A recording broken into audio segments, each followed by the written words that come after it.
Looks like we got a new friend!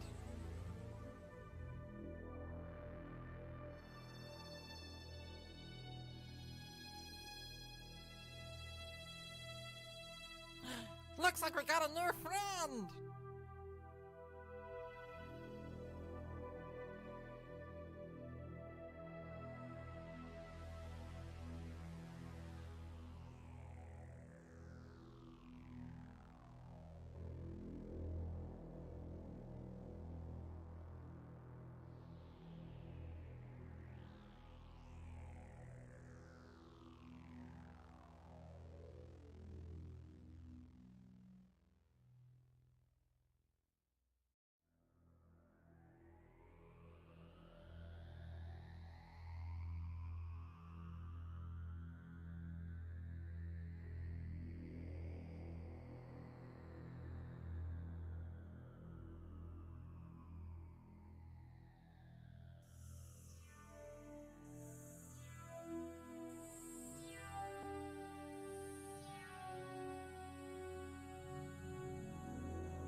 Oh, hi everyone, and welcome to this, the first in our 12-hour stream. Today we are playing Aliens with our, unfortunately, face-hugged DM, no, not DM today, Mother 6000 unit, Travis.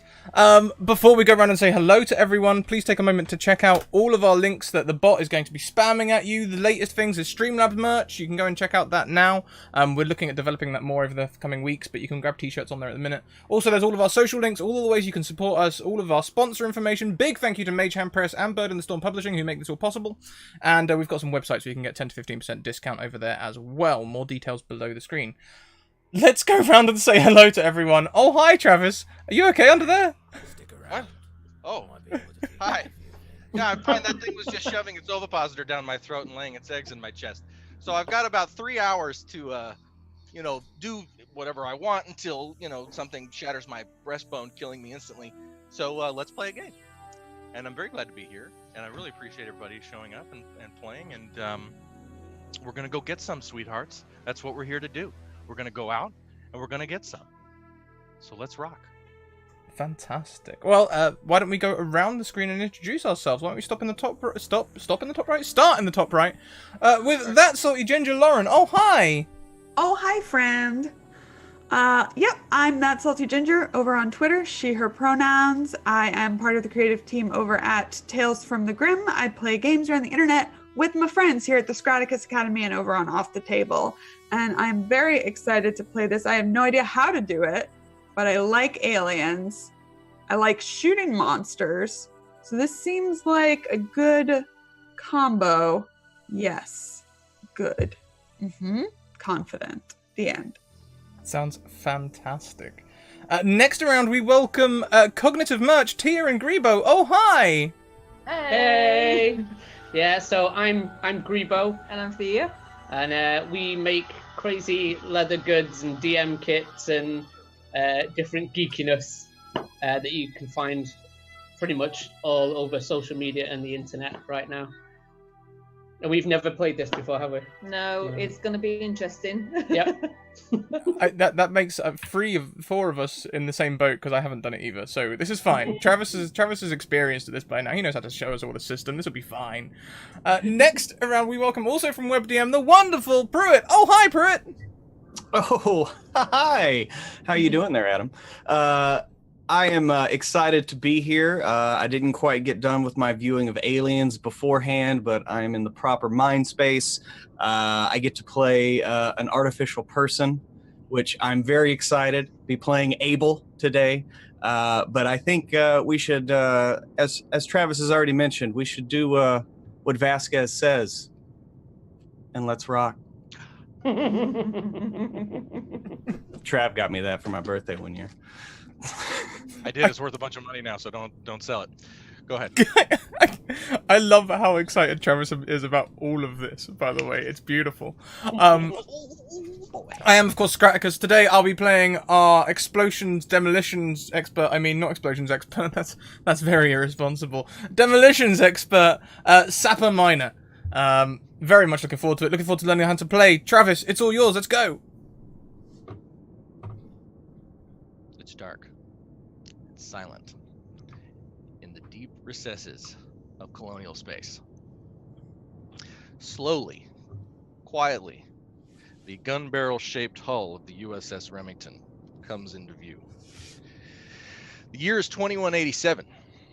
The Remington left Gateway 9 months ago and is returning home from a successful mission that, unfortunately, is not without casualties.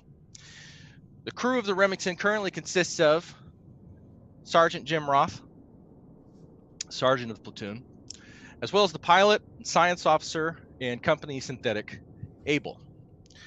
And let's rattle off the names of the rest of the crew who are currently, along with their Sergeant Roth, sleeping peacefully in their hypersleep tubes and their tiny white underthings, like newborn babies, gently resting in their tubes. Tell me just a little bit about each one of your characters before we get to Abel. Let's start with Yo-Yo. Yep. Corporal Stasi Yoyovic, call sign Yo-Yo, is about 5'6", lean muscled with blonde hair kind of into short pigtails. Usually, if she's smiling while she sleeps, I'm sure she's dreaming about punching something. That sounds good. It brings a little smile to her heart. She's excited to get home, though. It's been a long trip. Awesome. And what about Thea and Gribo's Marines here? Tell me just really quickly, just a little bit about them. So my name's Kowalski. I'm a synthetic or artificial person, if you prefer, and I'll have the role of a medic. I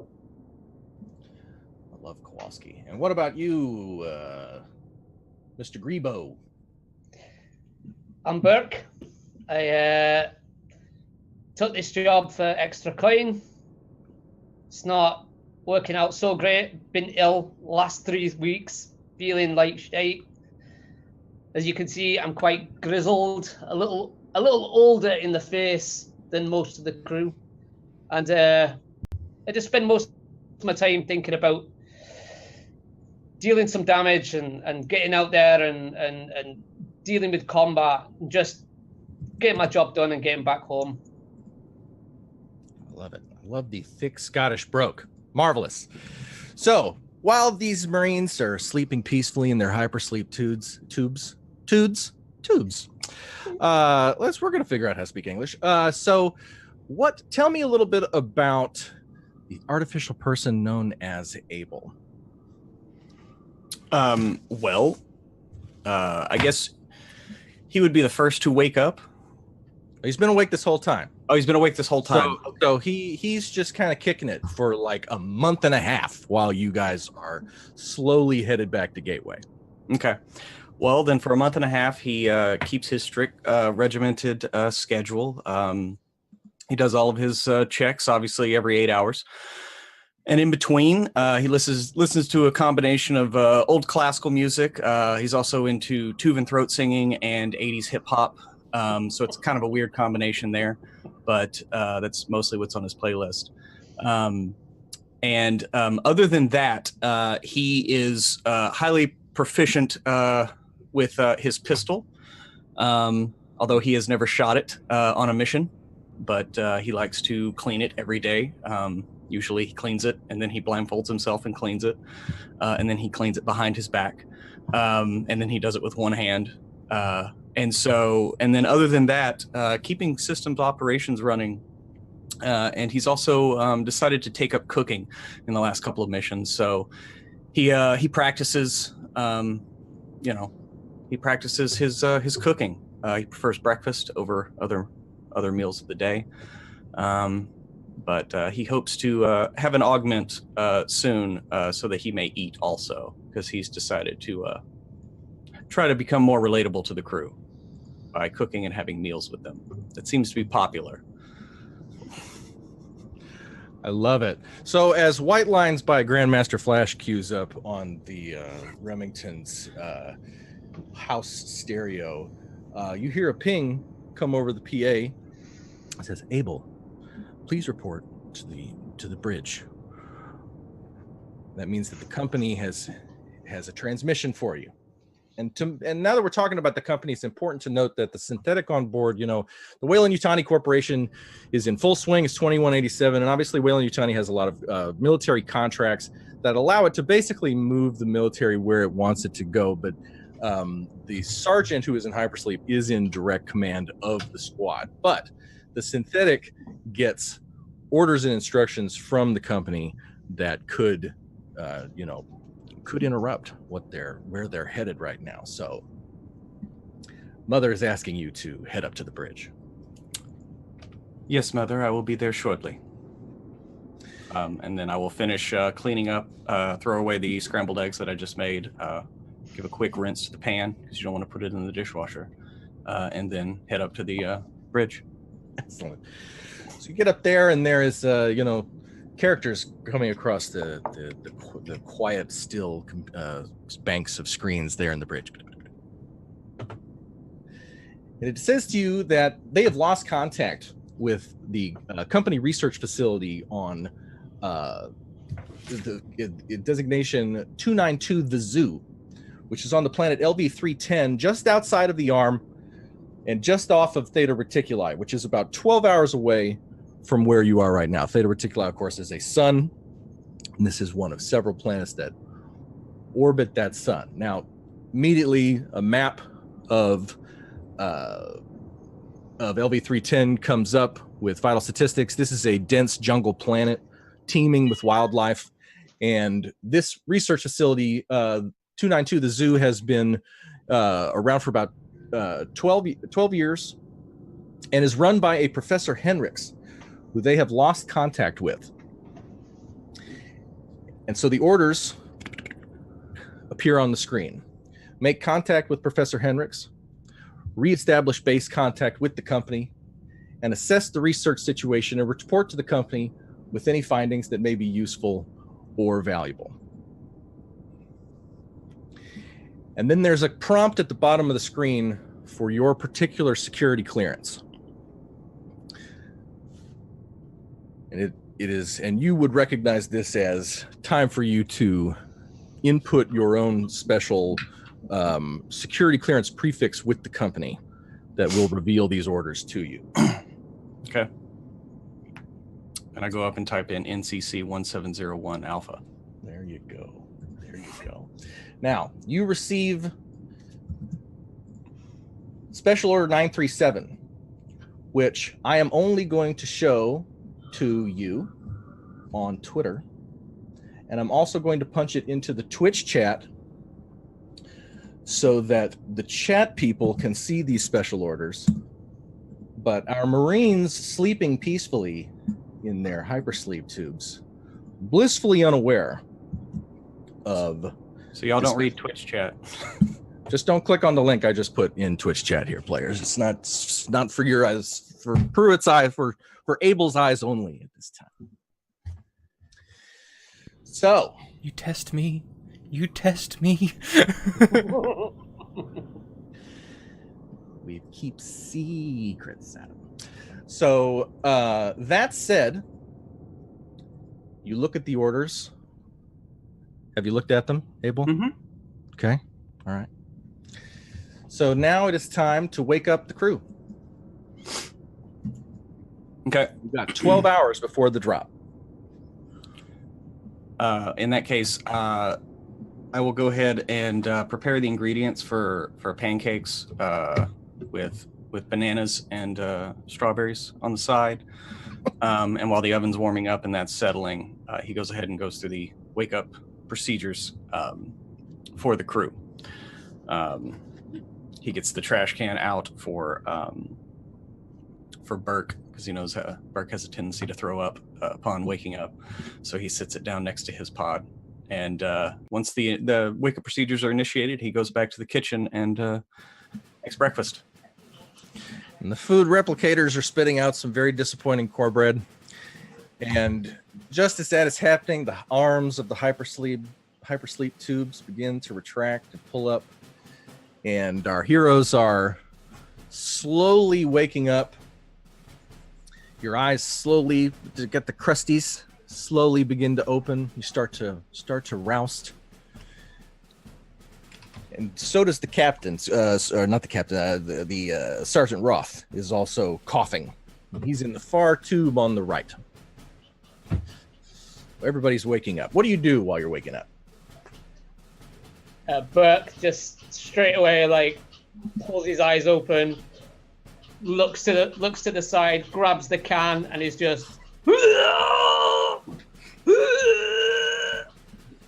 gets it all out, and he's just like, "Oh, hypersleep, it never agrees with me. Oh, it does bad things to my insides." Burke, have you ever woken up next to someone before? Have you done that into someone's ear? No, not that I can remember. Right.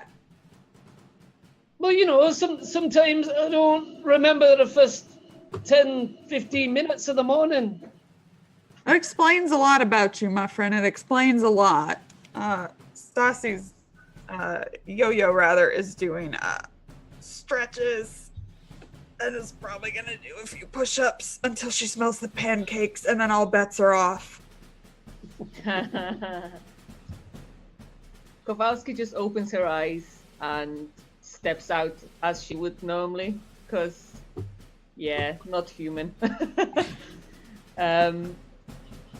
Goes and checks in at the food quarters, I suppose, and just sits at the table, pretending she's gonna eat something. Well, you and Abel would both enjoy a delicious glass of white coffee at this point. But so the mess hall, you're heading towards the mess hall, but right out of the corner of your eye, Kowalski, you see the bank of monitors that Abel is standing near, and you know, as a medic, and particularly a synthetic medic, it jumps right out at you that Sergeant Roth's vitals are spiking. His heartbeat is irregular. And anyone who glances over at his tube, which is on the far end of the tube banks, you see him just puking his guts out into one of those little thin plastic trays that is sitting next to him. And what the computer is telling you is not good. I'm heading straight to him. Oh, I can't feel my chest. Maybe of assistance. Can I check him over? His medical vitals and all that. Yes, give me a first. Let's see. Before we do first aid, let's see here. Where is Kowalski's sheet? Because we're all here learning our Talzorian's fusion system here, which has had an ABP fan game in the past, but I have gone and customized it for my own thing. Let's get a tech. Check from you. Tech check. As you manipulate the computers nearby to assess his vitals. So do I just click on tech? Yeah. 9? That's a crit. Wait, no, it's not. No, but you. Okay, so sorry, I'm looking at the damage on a shotgun that we rolled earlier. I can't. Yep, he's dead. And what you are able to assess is that he's in the early stages of cardiac arrest. Okay. And it's not good. Is there a medical bay? Can I take him to the medical bay? There is. You're going to need help to lift him up and drag him over to medical. Burke, come here. What? I can't breathe. Need to get him to medical bay now. But is the door? Are the doors already open on the pod? Yeah, they're open. Yeah, Burke just reaches straight in, grabs him underneath the knees and the back of the neck, and pulls him out. Marvelous. So you guys go running down the hall to medical. Yeah, I follow right behind the medic. Yeah. Awesome. I go ahead as fast as I can to get everything prepped in there. All right, give me a first aid check. Just click that silver roll button right there. It's under your general skills. 15. 15. All right. So you are going to be able to stabilize him, but it's not good. And he's staring down being in a coma. And so a few minutes pass by and you start you start giving him drugs, and you've got the machines hooked up to him, and 15 is good, but to keep him from really slipping into something to going comatose, we're going to need one more first aid check in this next. Burke will try to do like all he can to help her. He will just do as he's told from the medic. Second check, 15 again. 15 again. He passes out. Oh man. And he slips into a comatose state. I make sure he's stable. Excellent. And everybody takes a minute to understand the fact that the sergeant is in a coma. And that means that leadership of the squad currently falls to the next highest ranking crew member, which it would be Corporal Yo-Yo. Oh, great. That's Yo-Yo, having witnessed all this, is going to head back to the hypersleep tubes while calling out for Abel to wake up Minor. Because Minor seems to be behind, so she's going to go get him. Yeah, Miner's still in cryo. He bare-chested wakes up to put on his leather breastplate, and that's pretty much it. Covered in forest camo. No one has ever figured out why he wears forest camo in space, but he loves it. Full face done and everything, and he'll wake up with no knowledge of what's going on, but can smell pancakes. He just smiles. Burke turns to Kowalski and just says, "What the shite happened? He was puking like I do, and then he just... What happened?" I have no idea. I've went to help him as soon as I saw him having a cardiac arrest, basically. Is it possible there's something wrong with the pods? Well, are we all going to end up like that? That was my next step. Kowalski is gonna start heading back to the pods and check his pod, basically. Yeah, Burke races back to his own pod, and he's trying to check his own pod to make sure there's nothing wrong with that. Excellent. Well, while you guys are investigating the pods, kind of making sure that, what he was resting in was safe for him to be in, Another thing about Sergeant Roth was this was a hard drinking, hard living man, cigar chomping, booze swilling, guy in his late 50s who has been in the Corps for a long time. And, it's not the pot, the guy's not taking very good care of himself, and coming out of hypersleep is not easy. And so while you guys are sort of checking the pod and sort of accepting the fact that, your Sarge is just, a wreck, Yo-Yo starts to notice, that you guys came out early. Uh-huh. And so, it's now up to her to sort of find out why. Mother? Yes. Why are we awake?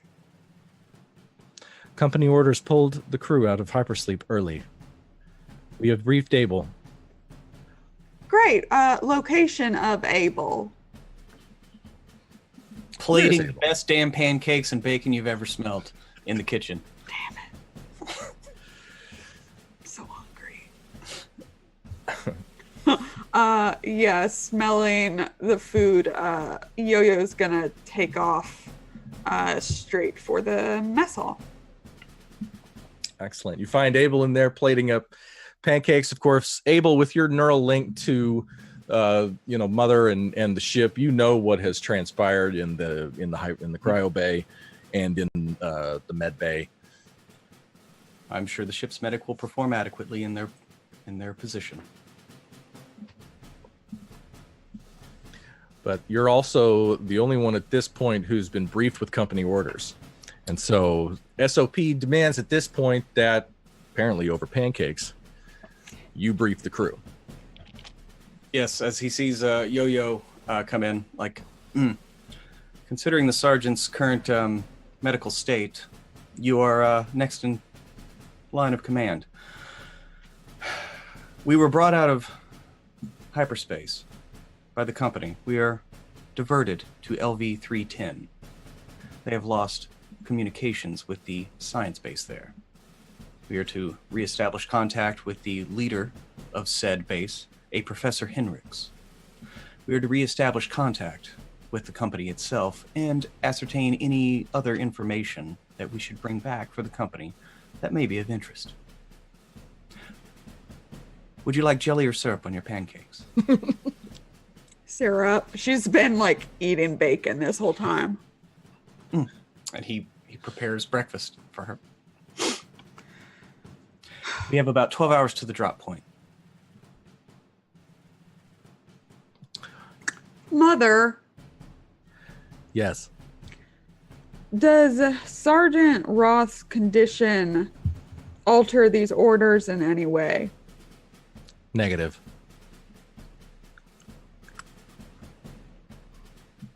Okay.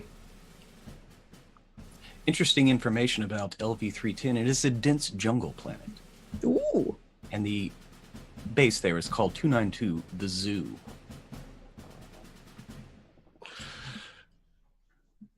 Knew forest camo was a good idea. Yes. Yes, Miner. It appears that your persistence has finally paid off. Yeah. Congratulations. It's just a matter of time. It was just a matter of time. Pancakes are Alright. amazing. Kowalski, Yes. is there anything more that can be done for the sergeant here? Did I find out anything from the pod situation? The pods are all functioning completely normally. It is a dramatic health event with this particular crew member, is what the computers are telling you. Currently, no. I've done as much as I could, and he's stable but comatose, unfortunately. Abel, do you know what kind of wildlife is on this planet? I can put together a portfolio before we land, if you would like. Great. Well, if you'll excuse me, I will go ahead and do that and also begin pre-flight checks and the check of the ordnance. Right on. And Abel leaves to go do research and preparation for the drop. Excellent. 1812 overture begins. So while the crew tucks Thanks into for breakfast.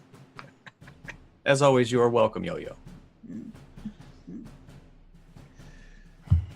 So the players have access in Roll20 to this map here, and I'm going to drop it in the Twitter too. I'm not sure how to drop it into Roll20 for all the folks at home, but for our patient viewers, I'm sure all will be revealed. Got it on the map screen so we can see it. Oh, cool. What? Oh, I want to see. Really? Where's Twitch? Oh, cool. So, yes, beautiful. So, Abel begins to get a ton of information on LV-310. Dense jungle. There is teeming with wildlife. There is thousands of varieties of insects, some microscopic in size, some very large, almost 2 to 3 meters in height. There's a species of hairless blue-gray apes. Video footage of them swinging through the trees and picking at each other appears on the monitors. There's also a very unique, distinct species of very large boa constrictor-like white-green snake that is very prevalent in the dense jungle. And part of what they were studying in this research facility are these organisms. These are unique to this planet, and the snake in particular has properties that Professor Hendricks was particularly interested in. It was one of the ways he was able to talk the company into funding his research. So also, Mother shows you a schematic of the base, which you can see here in the middle of the screen. Highlights include this area in the bottom left, which is the drop point.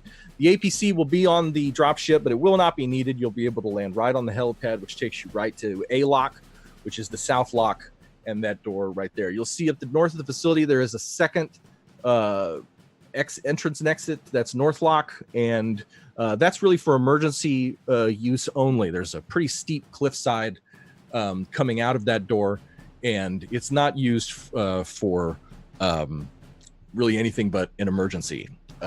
So standing orders and SOP would say that you're just going to go right into A lock. This giant circle here in the middle of the map is a very large biosphere that has, it's where they hold specimens in something reflecting their natural habitat. It's very large. It's about 100 meters across. It's a big deal. And then there's a communications area there just off A lock, which will probably be the first, that south door. Right there is probably going to be one of the first places that the company orders would have you investigate. And then this back row on the east side, running north to south, those are all laboratories. The lab facility really hugs the entire right north-south running column of the facility. And as everyone is finishing their months-old bacon, and they're really rather delicious pancakes, surprisingly yummy strawberry banana pancakes. The 7 bells and all's well bell rings, and it's time for the company to meet up before. It's time for the crew to meet up before you guys suit up. We're about 6 hours away from drop. Great. As we gather, it takes Yo-Yo a second to realize that she has to be the one to talk. It's very strange for her. Oh, right. Okay. So first things first, like Abel said, we are going to be looking for Dr. Henricks, trying to reestablish communications. That should probably be one of our first stops, just according to the schematic. I think everyone should be on their toes. I don't know about you, but I like my bugs definitely Dead. Microscopic or dead. I do like my bugs dead. You, Kowalski, you are right. I'd say let's stick to our regular formation as much as possible. Minor, Yeah. you feel like taking point? Yeah, I can take point. Abel said they were checking on the ordnance. Does that mean we get to blow something up? Perhaps, my friend. Perhaps we will be blowing something up. All right, I'll get planning that as soon as we get down. Great. I'm not saying that we will. I'm not making promises that I cannot keep, but maybe? Okay. Then myself will put Kowalski and Abel, and then Burke. You okay bringing up the rear? Hey, yeah, of course. Great. In fact, Yo-Yo, just out of interest, and this is purely hypothetical, but if we were in there and it just happened to accidentally shoot one of those blue ape things, how much trouble would I be in? I did not hear that, Private. I did not hear that. Right, you are. Right, yeah. Mm-hmm. He starts just checking his ammo. Like, yep, sure. I cannot control if your gun misfires or if you have an itchy trigger finger, but I did not hear it. All right. Abel, do you have any other recommendations? Well, I believe as long as we stay within the facility, we should be rather safe. But if we were outside, do be on the lookout for those constrictors. They are apparently quite vicious, and one of the main reasons for this base to be here. So, just take extra precautions, please, Corporal. Great. All right. Make your preparations, people. Another glorious day in the Corps. I love the Corps. Day on the farm. Every meal a banquet, every formation a parade, every paycheck a fortune, and now it is time to suit up. Why don't you just tell me real quick? We've got about 3 minutes for y'all to tell me really quick. Tell the folks at home, what are you carrying? What is each of you armed with? Very quickly. We'll start with Minor. Mina is pulling on a large rucksack, which looks like it's mostly full of bottles of some kind, and the bottles are attached to a large rifle with a pilot light on the end. He's taken in a flamethrower, shotgun on his back.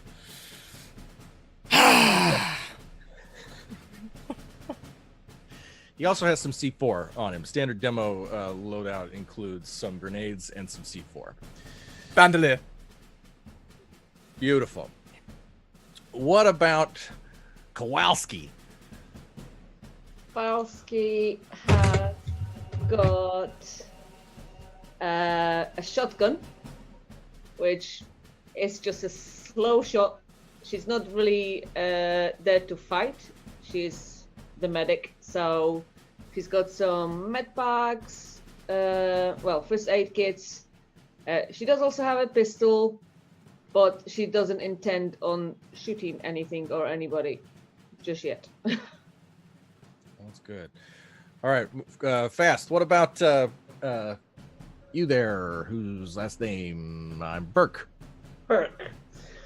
Well, as Burke's getting ready, you see him kind of get a grenade launcher out of a stock, and sits there and he's checking it over, and he's attaching his grenade launcher ammo to his belt.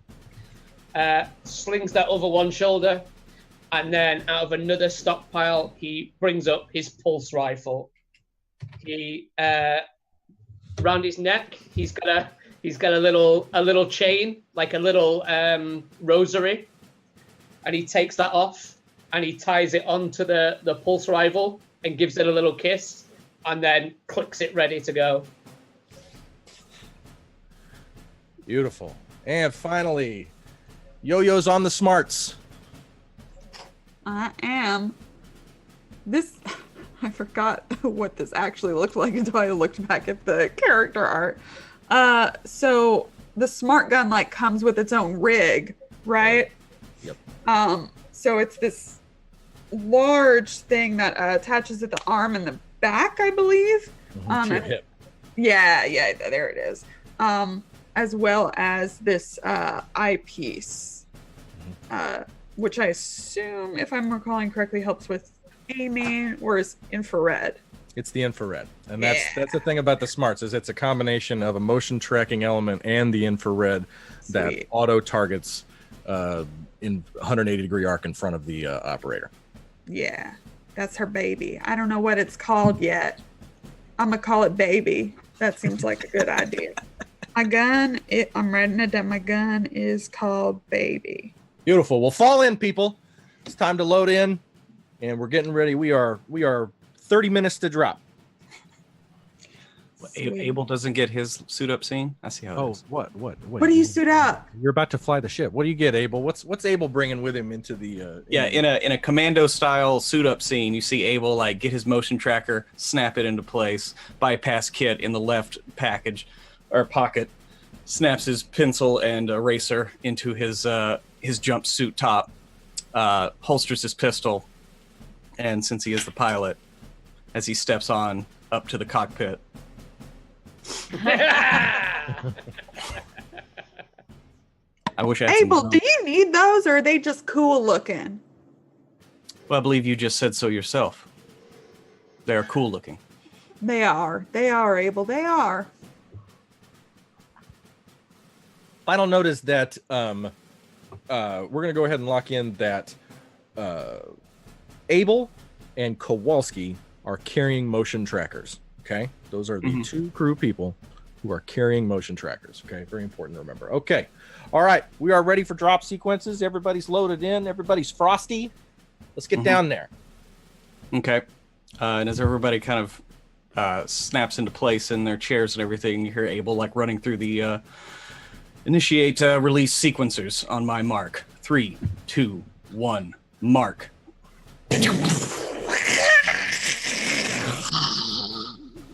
As loud as shit.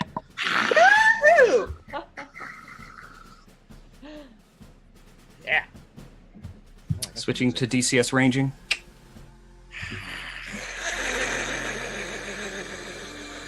All right, everybody, be prepared.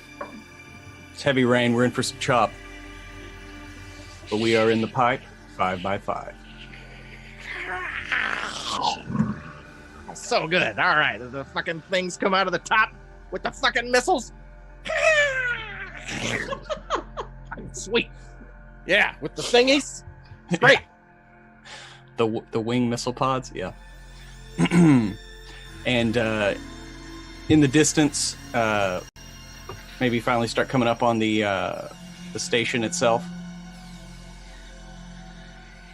Turning on final. We're coming around to 329er. Terminal guidance is locked in. Wonderful. It's evening. As you approach the facility, you see the giant biosphere clearing the tree line. There's some sort of lovely crystalline lattice work covering this giant dome in the heart of the facility. And you see the LZ right there. Rain is sheeting down. No movement. No immediate targets or anything near the LZ. Is the damn beacon there? No one has set the damn beacon. Where's the damn beacon? And also, you're attempting to, of course, reach contact with any kind of auto beacon, auto placement, and the facility from the outside looks entirely dead. Now, not in disrepair, not falling down, not, damaged, but silent and dead and unresponsive to your hails. Facility's in blackout, Corporal. I wonder if it's as simple as a power outage, though the whole thing being down. I would think not. As many skilled technicians as they have at this facility, a simple power outage would not last this long without further complication. How long has it been? I can't remember. Did Mother ever tell me how long it's been? It's been like 12 weeks. Oh, okay. 12 weeks? Wow. Yeah. Copy. Okay. Yeah. Cool. Since they lost contact. All right, so this dropship settles down. The ramp comes down. Here we see on our map, we've got our guys here, and you guys should be able to control this. But I can do the moving here. If anybody is new to Roll20 and needs that, so A-Lock is right there in front of you. Mm-hmm. And it's time to move up and get in there. Yeah. So Miner's taking point. I will ask Abel, since he has a motion tracker, to go right behind Miner. Then me, then Kowalski, then Burke. Yep. Cool. And yeah, Abel pulls out his motion tracker and a flashlight. Okay. And one of the things to note too is that the smart gunner and the pulse rifleman really operate as a pair. Uh-huh. And the smart gun takes point, the pulse rifle really covers his flank should that be necessary, and they really move in tandem, everybody else sort of backing them up. I gotcha. A-Lock is completely locked solid and unresponsive, but the controls to the door are undamaged. Do we want to do this the quick way? I've gone a bit Scottish myself now. I've picked up your accent. Maybe quiet at first until we better assess the situation. Well, perhaps I can give enough power to this terminal to open the doors. May I run a bypass? You may. Excellent. Give me a computers check, Abel. All right. All right, it's gonna be a 17. Beautiful. The doors slowly begin to creep open as the green enter light lights up on the panel. Leveling rifle, flamethrower. What do you call a flamethrower rifle? I don't know. The hose, I guess, down the hallway.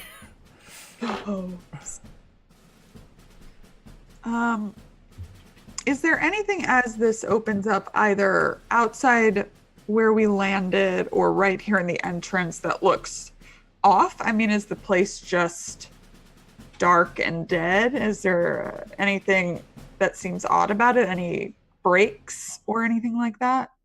Great question. So as you look through the doors of A-Lock, no damage. The lowest power setting non-emergency running lights, which run along the floor side by side the grating, are on. So there's power. But all essential power systems that would normally be there to receive, guests to facility have been turned off. And it's a long, you see in front of you, you see this T intersection here in front of you, and then this long hallway going all the way down. This is a hexagonal hallway, just like the Hadley's Hope halls, with the grating running down the middle and all this piping under the grating, and all this piping running over your head too, going all the way down the hallway. And you see some signage that says reception is on your left and comms is on your right, which would be that south room. All right. Comm seems as good a place as any to start. Hey, let's go. Let's just go. Get this done with. All right. I'm gonna head to comms. Beautiful. I'm gonna move you over there. Cool. I'm just gonna start bringing people in. I Yeah. will we'll worry about our initiative here later. So comms, the door is locked, and there is a panel. Abel, Yes, Corporal. can you open the door? Little, not as well, but does that still open? It does. The door unlocks, but you are going to have to manually push it to the side, as power to the power doors appears to have been turned off. And he'll look at between Miner and Burke, who's the beefier of the meat sacks? I don't know. Who is it? do you think? Probably would be Minor. Like Burke is, he's not massively built, Oh, okay. and also he's got it in his head. He's there to watch everybody's back right now. Well, hell, Yo-Yo, what about you? Forward, he's trying to make sure that nothing gets us from behind. Okay. I don't know what the stats mean, but I have 6s in con, strength, and body. Is that good? It's you. Yeah, that's good. That's good. Yeah. Tis you. All right, so who's going in? Well, yeah, after Abel pops the door, he'll just kind of like look at Miner and just kind of like nod towards the door. So the door doesn't open; it just unlocks. Do I get to kick it down? You got to slide it to the Slide side. it open. Ah, I'll take this side if you would like. I'll put my hose away and I'll take both hands and start sliding so someone else can aim. What am I rolling? You don't need to roll anything to move just sort of this dead weight door. You're plenty strong enough to get in there. And as you move it to the side, you see that it's just an empty comms bay. You know, it's very dark. There's no. I was gonna say, somebody pull it up. And that brings me to an interesting point. Who's on the motion trackers? I am Kowalski. Yep, we've got Kowalski in the hall and Abel by the door. Excellent. Right now, you don't hear anything. And remember that, you know, those motion trackers in open country have a 2,000 meter range, but inside one of these heavily insulated facilities with these titanium walls, you really only get about 20 meters. So you're seeing about halfway into the room. But when Burke peeks his head in, this is what you see. You see a standard comms bay with big Cray looking supercomputer, you know, comm machines going all the way down both sides of the walls. I see there's this horizontal black bar in the map, but this room actually goes all the way down deep into this room. And there's sort of, you know, monitors and computers everywhere, but everything has been carefully unplugged and you would say sabotaged. However, sabotage denotes that some sort of destruction has happened to these machines, and that is not the case. They have been unplugged and deactivated by someone who knows how to do that, and it has not been recklessly done.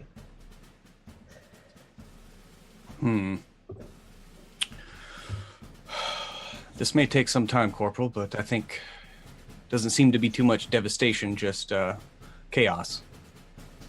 So, and Abel's gonna go and go to the main communications bay first, try to hook that up, see what needs to be done from there. Okay. While Abel makes a computer check to reconnect and attempt to communicate with the what do they call it in Aliens when they're trying to They say they're trying to get the CPU online, is what I remember. I just watched this saying this. So you're going to attempt to get the CPU online. Do the other people search the room? I do. I'm interested in particularly any messages left or any kind of logs. I mean, I know Abel's trying to get everything up and going, but even written logs or anything like that.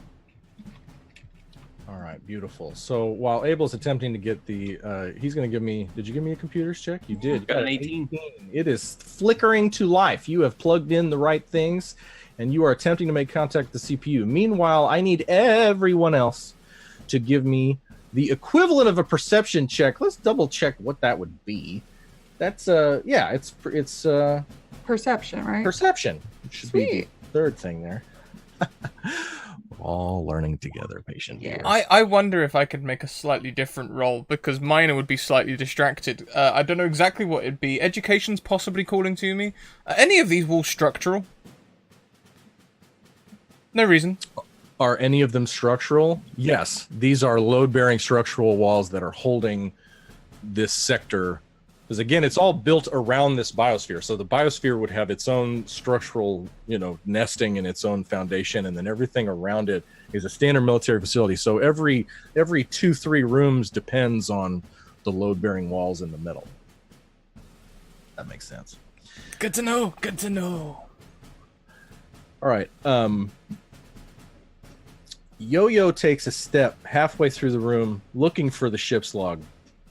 Your boot steps in something sticky, something wet on the floor. She thinks it's a bug. She immediately hops back, which is probably a sight with this huge gun attached to her. But she hops back and starts immediately scraping the bottom of her boot. Hate bugs. While that's happening, what are Kowalski and Burke doing at this moment? Kowalski is staying by the door, just making sure she keeps an eye on a motion tracker, making sure that nothing's coming down the corridor from either side. Yeah, Burke has moved into the room backwards, just kind of almost scanning his path as he walks backwards with his gun. But he's less kind of looking for any kind of technological signs and more looking for any physical signs of people being here. So he's looking for scuff marks in any kind of dust. He's looking for any kind of scratches along the walls, things like that. Nice. Okay. As Kowalski is checking her motion tracker, Burke, right in front of reception, you see a piece of organic material on the floor as well. And it is identical to what Yo-Yo is seeing that she just stepped on. It looks like a small snake has shed its skin. And it's dried out and old. This is a weeks old husk of some sort of organism that shed its skin on this spot. He takes out like a Bowie knife from his side, and he lifts off the skin with it, holds it up, and just says, Kowalski, Yeah. Abel, any idea what this is? And he kind of he holds it out like it's just the most rank thing ever. Oh! Please don't throw up, because if you throw up, I'm going to throw up. I'm a sympathetic vomiter. Please do not. No, because we just, not so long ago, I'm pretty empty.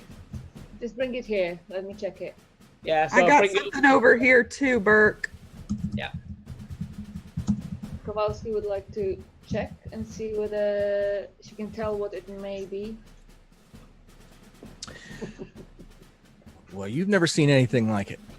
It looks like a small snake, but it doesn't look like any snake you've ever seen. And as you set your motion tracker down, it happens to kind of be facing down the hallway, and you get a single ping somewhere down the end of the hallway.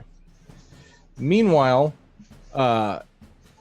Abel, you get an overview of the tests being done at the lab.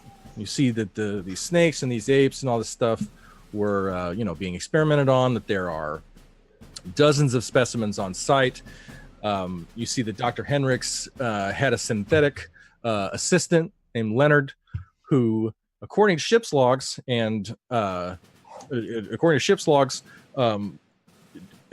turned off all communication, and it is logged that Leonard turned everything off. As soon as Kowalski notices the ping, she says to the crew, "Guys, there's something down the corridor. We need to check it out now." Burke instantly points his pulse rifle in that direction. I've got my hose back out. And Kowalski steps in, out of the way. Excellent. Bravely. Corporal, would you like me to continue getting communications back online while you deal with this? Yes, Abel. Thank you. I will. Yo-Yo's gonna head so she can take her position by Burke. There you go. Kowalski will step behind you guys. Just keeping an eye on the motion sensor still. Yep. Can you guys see me pinging here on the map? Can you see that? Nope. No? Okay. I'm not sure what layer I have to be on to actually show that. Maybe that'll do it. I don't know. Maybe because it's hidden, you can't see it. Anyway, it's down the corridor all the way and to the south. And it's right at the end of that, of the 20-meter zone on the motion tracker. It's all the way at the tip of the zone on the tracker itself. So as we progress down the hallway, taking point, are the doors still closed, all like sealed and everything? Yes. So as you progress down the hallway, and who's taking point on that? Let's get marching order going. I was on point, right? Yeah, you were. I'm wondering if we should change it up. I'm not sure with all the guns if since I have infrared, maybe me and Bert should actually take points since we work together. Yeah, sounds good. I don't mind, Captain. I've lost my accent altogether. It's all right. I know it's stressful. I don't mind, Captain. Whatever you say. I'm just going to shuffle you guys a little bit into marching order. You'll notice on your left here is these big double doors that say Biosphere 1. And it's just this massive, loading area for the south entrance to the biosphere. All right. And where we're headed, that's toward the labs, right? Correct. You Cool. are headed east towards the labs. All right. So everybody continues to move down the hallway. You get down to this intersection here. You see on the left is stenciled on the door, laboratory. Uh-huh. And then you look to your right, and I need everyone looking down the right there, which right now there's enough room for Yo-Yo and Burke to look down the south corridor. I need perception checks. Cool. And the ping is fading. Ping is fading. I got a 14. Ugh. Burke's got it. Okay, it's you've lost the ping and it's quiet down the corridor. And you see the stenciling on the wall says that these are crew quarters. This is mess, this is barracks. And the ping you saw before was right at the T intersection of this corridor. Okay. Huh. Did I spot anything with my 14? Nope. It is very dark and very quiet. Should we carry on moving forwards? Corporal, which way? I don't like leaving Abel all by himself, but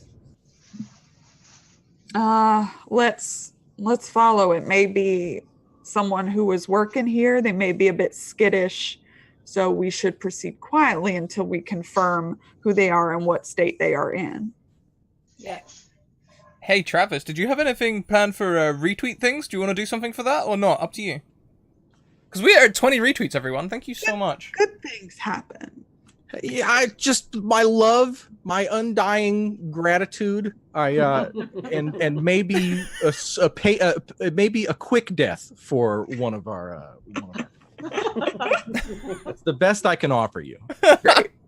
Good. All right, Okay. yeah, we're gonna head to the south and try to figure out where that blip went. Excellent. All right, we're all learning Roll20 here, patient viewer. All right, so Yo-Yo and Burke proceed south down the corridor. Am I safe in assuming that our demo and our medic are up at the north here at the intersection? Yeah. Excellent. As Yo-Yo takes one more step to reach the T, I need everyone to make fresh perception checks. Okay. Yes. Better. Nice. Sapper, you see from down the hall, you've got the lamp on your left, on your shoulder, and you happen to look up at this network of piping, and you see pipes, and then one particularly smooth pipe that seems to bell low, like, it's sunken, like something has fallen. And just as you notice that, Yo-Yo, you feel something wet fall on your shoulder. No. I will back up. I'm so tired of stepping in goo and getting gooed on. I don't want it. I step back. Above you, in the ceiling, is a black organism descending from the pipes. Burke would have followed when Burke saw the goo drop. He would have followed that stream up with his pulse rifle. Mm-hmm. And you're looking right at this thing hung upside down, its domed head with some sort of semi-translucent coating that has some sort of skull shape in it. It's coming out of the ceiling pipes. A tail begins to uncurl like a snail, unwrapping itself, and its hands are holding onto these pipes. And it's Burke starts to back up a couple of paces. Going back. He just says, like, he whispers really quietly and just says, Yo-Yo, kill or run. Run. And he just starts. Bye, Travis. Bye. Run. Everybody, all right, so let's do initiative, because in the hard rules of Backing this, up without me. you'd be surprised, right? Better than this. And if you're like full on backing up, you kind of like bump into Abel as you do it. The two of you sort of beating this, so you're occupying the same space, which is great, because you guys are all but standing on each other's toes at this point. Yeah. Good. There's a good 4-6 meters in front of you and where this thing is coming out of the ceiling. Where is initiative? All right, so that's a good question. I'm sure I'll figure out how to play this game eventually. Well, I think it's either supposed to be whoever has the highest reflex, or you can also do like 3d6 plus reflex. Everybody make me a reflex check. So click REF on your character sheets, and we're going to try and hold on to this. Hey now. Reflex. There you go. Yes. Do you want me to as well, even though I'm back in the communications room? No, you're fine. But Okay. you do see one of the things we can jump real quick over to Abel is Abel, not only do you have ships, not only do you have the base log up, you've got you're restoring comms. It would take you hours to plug everything back in to restore communication with the ship and to the various sectors, but you've got enough to pull the station's log and whatnot. And you're also starting to get access to the power system, which means that you're starting to get video feeds from all over the facility. Cameras are completely functional. In the biosphere, you see these strange cobra-looking organisms shielded and up on their tails, and they're just standing perfectly still. There's about 7 of them in the biosphere, gently rocking back and forth. And then all of the northeast lab monitors are too dark to see. It's hazy and it's smoky, and you can't tell what's going on in there. Meanwhile, all the labs are functional, running. You see lights, everything looks fine. And then you can see this hallway cam, and you see this black domed organism descending from the ceiling in front of Yo-Yo, who, as well as Sapper, critted on their initiative. Mm-hmm. So I don't think I did. I think that's what the green box means, but maybe that was a separate. Oh, box. that's Kowalski critted as well as me. Oh, cool. Okay, Yeah, so I got a 9. I did the worst. They're going to keep from being surprised. Yo-Yo has a round to act before this organism, which is coming down from the ceiling and hissing at you.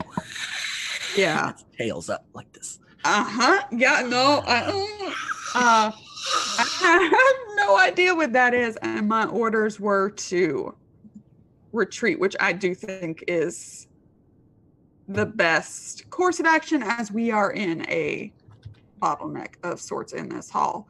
So Yo-Yo is moving back, keeping the gun obviously leveled, but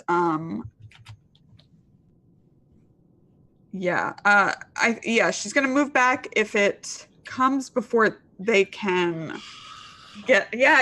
She'll probably shoot at. Yes. Shoot at the floor to. He's got his mouth out. He doesn't probably have a do second some. mouth. Oh God. I'm listening. Do some cover fire as they move back, but her orders are to get back to comms and close the door. Okay, so do you shoot it?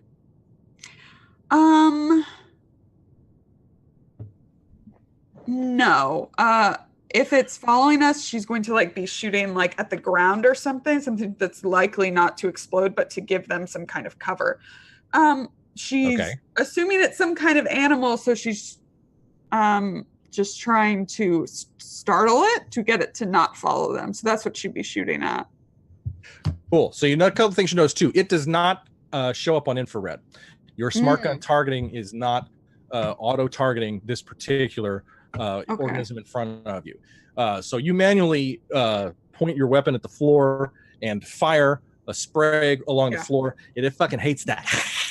And it takes maybe a tiny step back, but it's not afraid. It just doesn't come right for you. All right. We're going to move next. Backing up.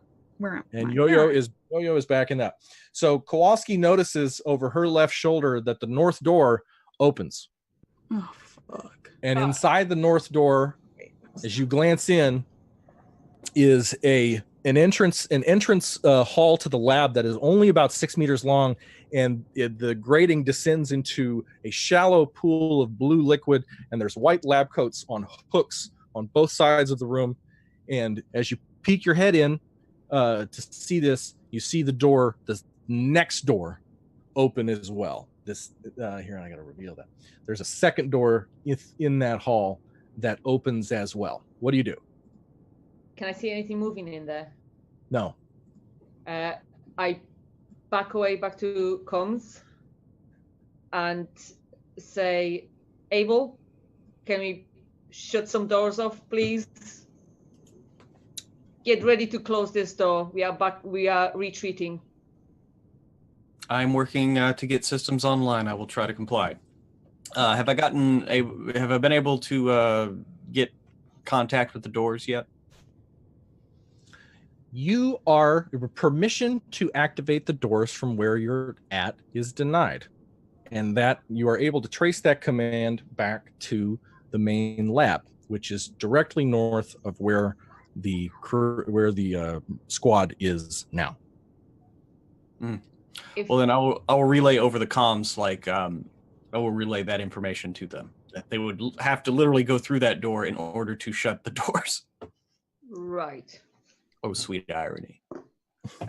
Kowalski will stand at the double door with the motion sensor. Okay. Just making sure that there's nothing in there while everybody else is moving back to comms. The biosphere door. Yeah. Okay. So as you start to move, you're going to take that move back. You're all retreating. So is Sapper next or is Burke next? Burke is next. 'cause you're Well, 13. Burke- Excellent. I think Burke was. Yeah, I mean, I got a 13 on my initiative, but I would have been trying to move back with Yo-Yo. Okay. So as you move right to this elbow here in the hallway, and Abel, you see this on the monitors. You see a figure through this north hall, and Abel, you recognize him right away as a Walter 10, as it's a David 10 model, right? And looks like Michael Fassbender in a blue jumpsuit. And he has stepped into this north door, and he is holding what looks like a flare launcher, pointing it down the hall. And he calls to you, and he goes, "You should step aside immediately." I comply. I step aside. Excellent. And then Sapper, it falls to you. You hear this from behind you, and you see this individual standing there pointing a flare gun at you, asking you to move out of the way.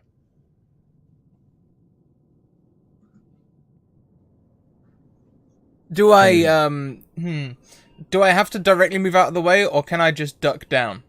Can I take a knee? You can take a knee. I'll take a knee. Providing cover and fire! Fire in the hole! I'm gonna light up that flamethrower down the corridor and just light the whole thing up. Oh, nice. Okay, cool. So before this individual behind you can even do something with this flare gun, you just open up with the flamethrower. And the organist at the end of the hall fucking hates that. And it backs up. Why don't you roll to hit with that flamethrower? I would love to roll to hit. That would be amazing.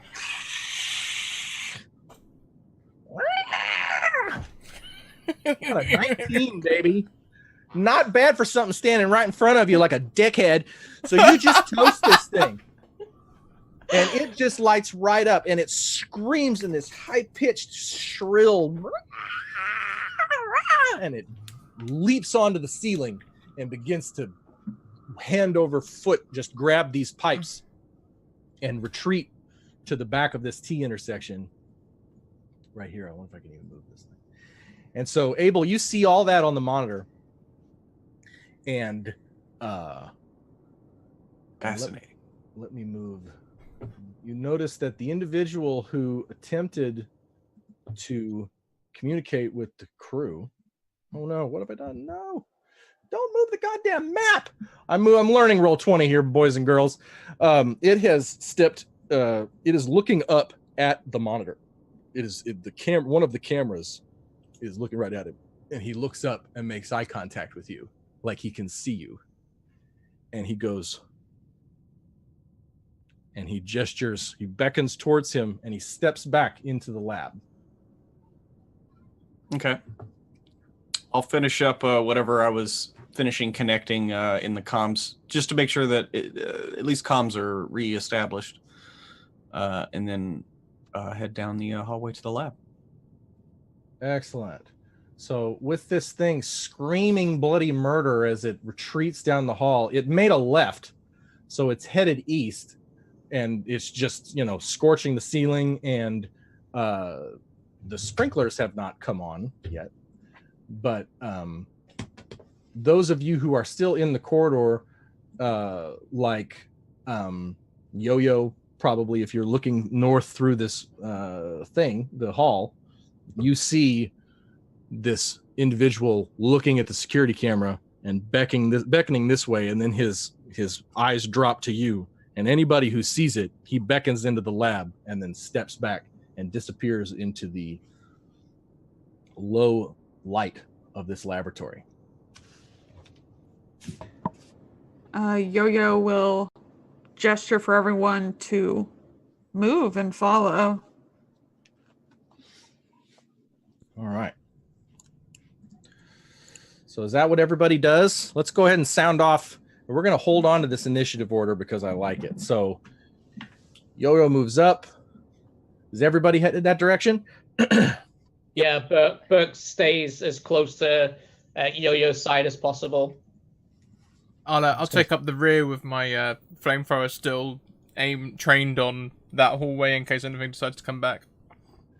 Yeah, That's cool. Kowalski's in the middle, just making sure she's checking a motion sensor. Excellent. Let me just reveal some things. And what? So Abel's doing what? Coming down the hallway? Yep. And Minor has an eye on Abel, yeah? Minor has an eye on Abel. Yes. Yes, Okay. he would. You would Okay, see good. Abel calmly coming down the hall, Minor, as you keep your flamethrower trained on this south hall. Cool. Excellent. So as Abel crosses the hall and Minor covers him, the rest of the squad begins to enter this laboratory, to which you see the following. This laboratory is not shut down, and it is not without power. And along the left side of the wall are vertical canisters with specimens. You see a couple of blue-gray apes floating in some sort of goo. You see one of these massive boa constrictors barely fits into one of these canisters, coiled up and inside of it. And then you also see two organisms you've never seen before that, you know, are just this tail with this face. I got one right here, as a matter of fact. Look at this. They look like this. And they're in this, they're in the tube quietly. One of them seems to have its color, and one of them is completely drained of color and looks to be deceased. As you look to your right, you see what some of you would probably recognize as a David Model 10 synthetic who is sipping a cup of white coffee. And there's a table in the middle of the room, and he has opened up like 6 Q rations and just sort of dumped it on the table, right? And to his right is a wheeled cart with monitors just in a big grid that he sort of pulled into the center of the room. And then behind him in this north and east wall, there's just all this lab equipment. You know, clearly he's working. You know, this hasn't stopped. He's in here conducting experiments. He's in here doing research. This is a fully functioning company lab. And as you step into the room, this individual greets you. He says, "Good afternoon. My name is Leonard. I am Professor Henrik's assistant. I have prepared us a light meal." And he sits down and takes a sip of his coffee. Well, it's not pancakes and bacon. What the hell is going on here?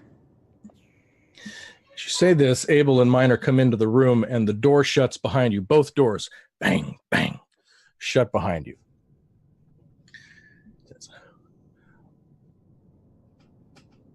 This facility has been conducting research on a variety of organisms. Professor Henriks, before his death, gave me specific instructions to continue this research. This facility also contains several specimens of the XX121 organism, which has been being crossbred with the variety of animal life on this planet.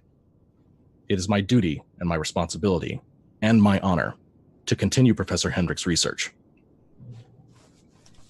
It has been a necessity to cut off communication with the company so that I may continue this research privately until I've identified how best to deal with the XX121 organism, which is highly lethal. And he sips his coffee. Is anybody else in this facility still alive? Negative. We had a breakout roughly 12 weeks ago. Professor Henriks and his staff were killed.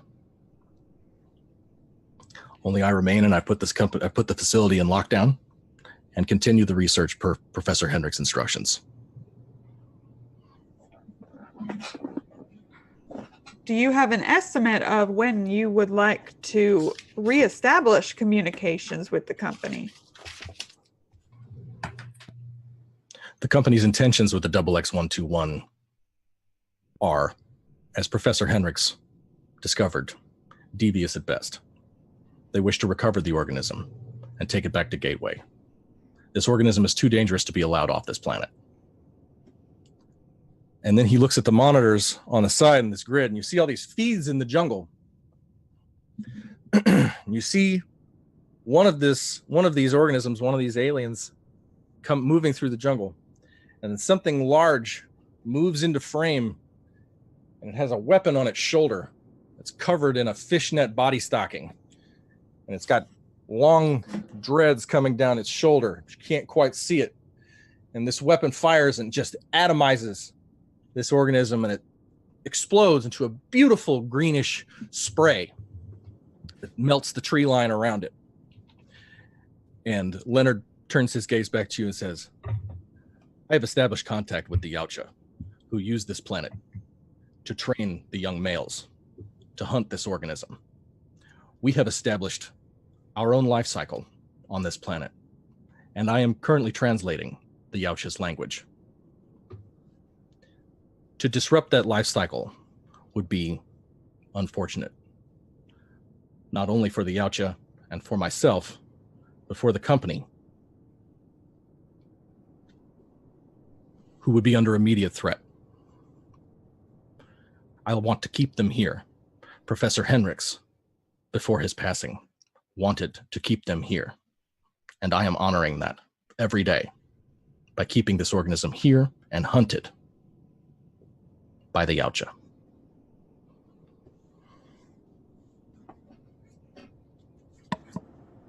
Well, that all sounds peachy to me. Would you like some cornbread? Is it like replicated cornbread, or like did you make it? Replicated. No, thank you. Berkey's just looking around. He's been taking all this in, and just under his breath, you hear him say, "This is so fucked up." And his eyes are just like huge, like, what's going on? I don't really, well, I'm glad we did not shoot that thing in close proximity. She like watches the feed and the spray. Seems like the flamethrower was the best weapon to use after all. You always said it would be. Yeah. Hey, I think if you're gonna kill it, definitely kill it with fire. Yeah. All right. Have you got any biscuits? Are there any biscuits here? I do. There's Great. some military ration biscuits right there in front of you. Fantastic. Leonard, how many of these creatures are currently in the facility? Roughly 24, and their mother.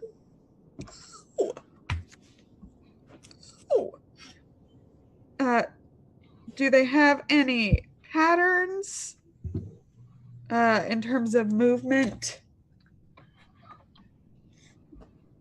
They mostly come out at night. They are highly lethal. Kill anything in front of them. You've severely wounded the one in Southlock, and it won't be long before the rest of them know that one of them has been hurt. The one you damaged likes to walk around alone. The rest stay in the north section of the base until I let them out in small groups to be hunted by the Yautja.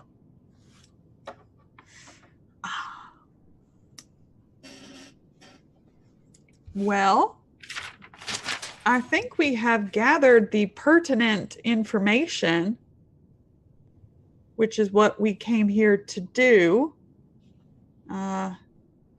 No, she says that knowing that Abel has been working in comms. So I suggest we return to the ship.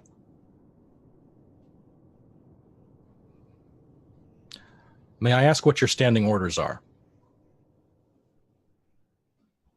You may ask. You were not charged by the company to recover the organism. No. The company ordered the corporal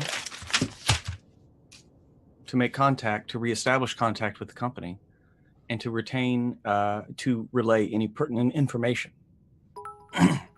I have not yet reestablished contact with the company, Corporal. So our mission is, as yet, unfulfilled.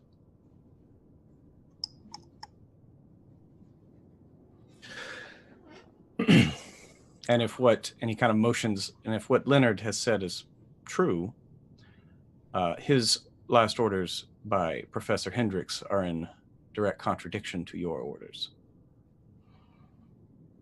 Yes, Abel. So, do we need to blow everything up?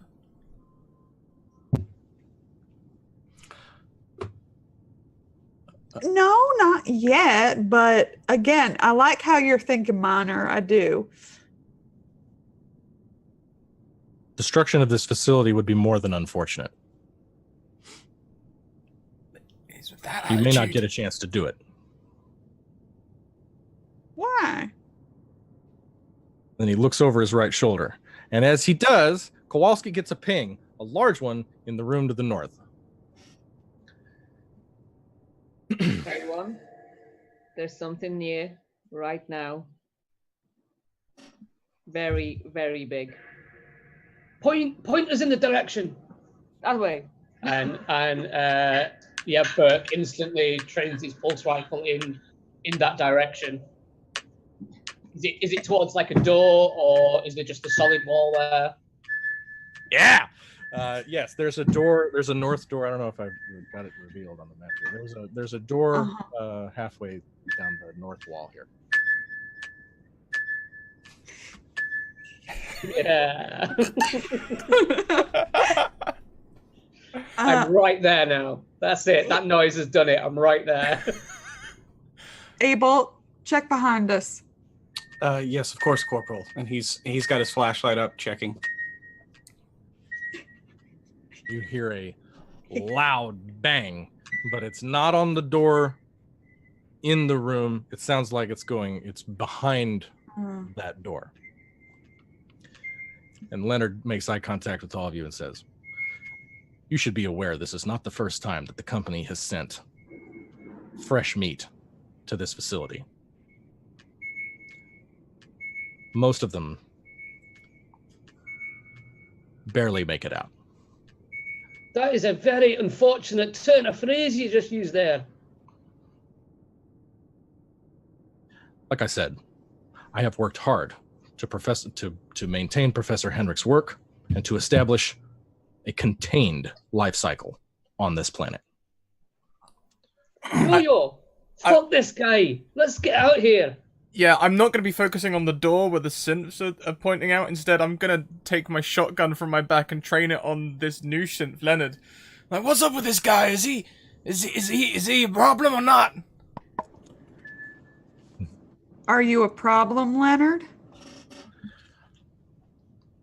I Captain, am not he your just problem. referred to you as fresh meat. No, I know. I'm neither friend nor foe to you in this circumstance. Corporal, you say the word and I'll blow his head off. You hear a loud as shit bang at the north of the room, and something has ripped some very large piece of metal and north of you. But the door in the room is so far undisturbed. But you hear this boom right to the north. Doesn't sound to me like he's got anything under control. By the way, Abel is slowly looking about the room to look for door controls. They are behind Leonard on the bank on the east wall of this room.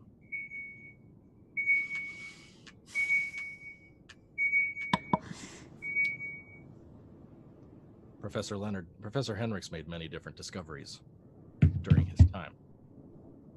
Some of them meant crossbreeding the XX121 with the unique organisms on this planet, including the apes.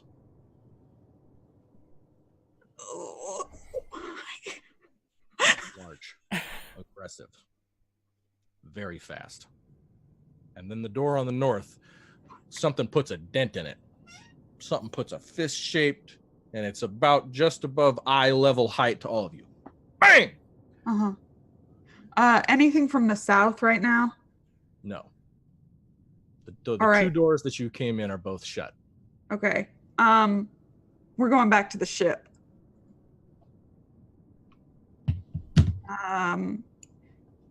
Is Leonard moving at all? No, Leonard is sitting with his legs crossed, sipping his coffee.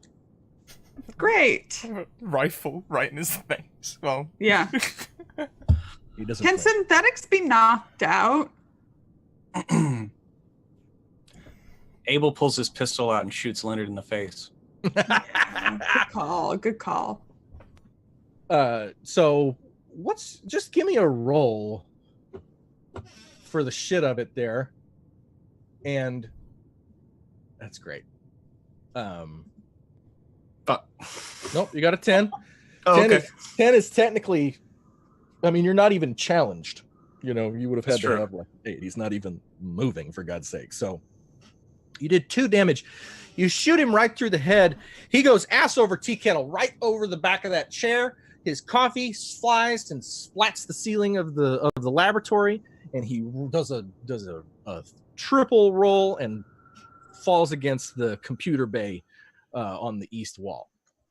Burke kind of leans back a little bit, looks at Abel, and says, "Jesus, I didn't even know they made your kind with balls." Well, I mean, synthetic as they may be, they are quite large. And Hey. Abel walks around and kind of pushes him out of the thing. He's like, "We have a mission to conclude. Corporal, please, if you'll assist me."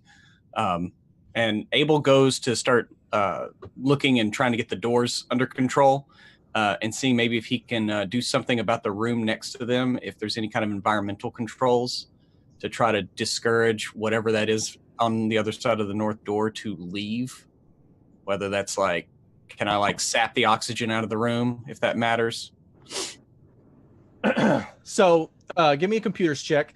On the monitors, you see a feed just like the one that Leonard looked in earlier when he beckoned you. There's another one right in the hallway of this north door, and you see this creature, and I've got a handout for it. Oh, good. It's a big son of a bitch. It's massive. Got this icy black dome and this triple pronged tail, and it's just fucking. It's even bigger than the thing you saw in the hallway. Good.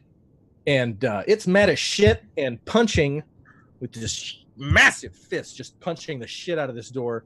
And it's not freaking out. It's kind of punching and then kind of thinking about it and punching and steadily making its way into the room. Now, you were looking for door control or as measures to try to pacify this thing remotely, right? Yes. Did you give me a computers check? Did. You did, and you got a 21. That's gorgeous. So, yes, there are. Remember in Resurrection when it's got like those fucking, they put their hand on the button and it shoots like ice into this thing, right? So clearly, Professor Hendricks discovered, as they did, that extreme temperatures are just dangerous to, and just the double X121 just hates extreme heat or cold. So, yes, there is a rigged. Clearly, Leonard has rigged these various locks in between the lab sectors to get these things to turn back if they got too close. So you have the ability to ice this thing remotely. Okay, well then I'm going to turn the temperature way, way down, try to freeze it out. Yeah. And Trev, you have Zoom chat up, right? I do. Okay. All right, and you ice it, and it goes. It fucking hates that. and it doesn't even have time to make it out of the room, and these sort of crystals start to form on its carapace, and it's as fast as it was moving a second ago, it's moving slower now, and it's just sort of got its hand, and it's trying to retreat north, but these big frost jets that have been sort of jerry-rigged into the ceiling are just creaming this thing. Yeah. So what do you guys do while that's happening? Burke has just got his pulse rifle trained on that spot just in case it gets through. If it gets through, he is unleashing on it. Kowalski goes to the other door and makes sure that there's nothing near that side as well. Something there, and you can operate this door remotely. But as you swing the tracker south, you don't see any movement south. It looks like your route to the back to the ship right now is clear. Anyone looking at the monitors, give me perception checks. No, but Burke's not. He's just trained on that one spot. Kowalski won't be looking at the monitors at this time.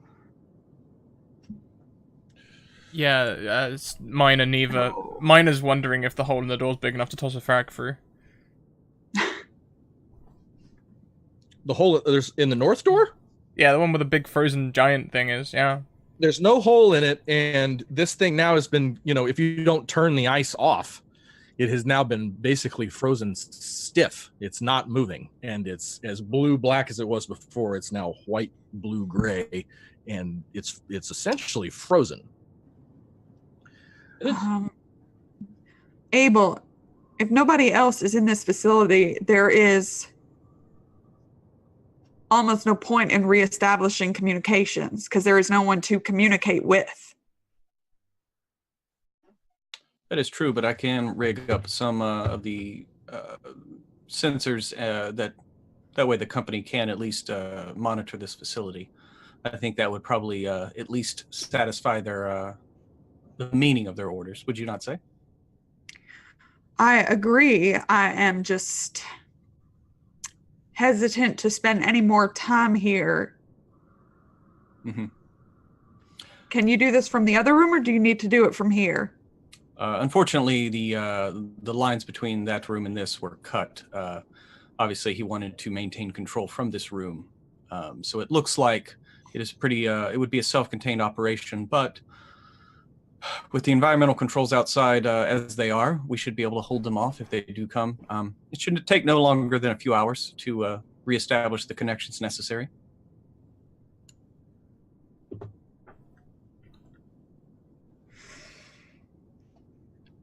While you're thinking, Yep. Burke and Kowalski, who are these roles right here, I'm assuming are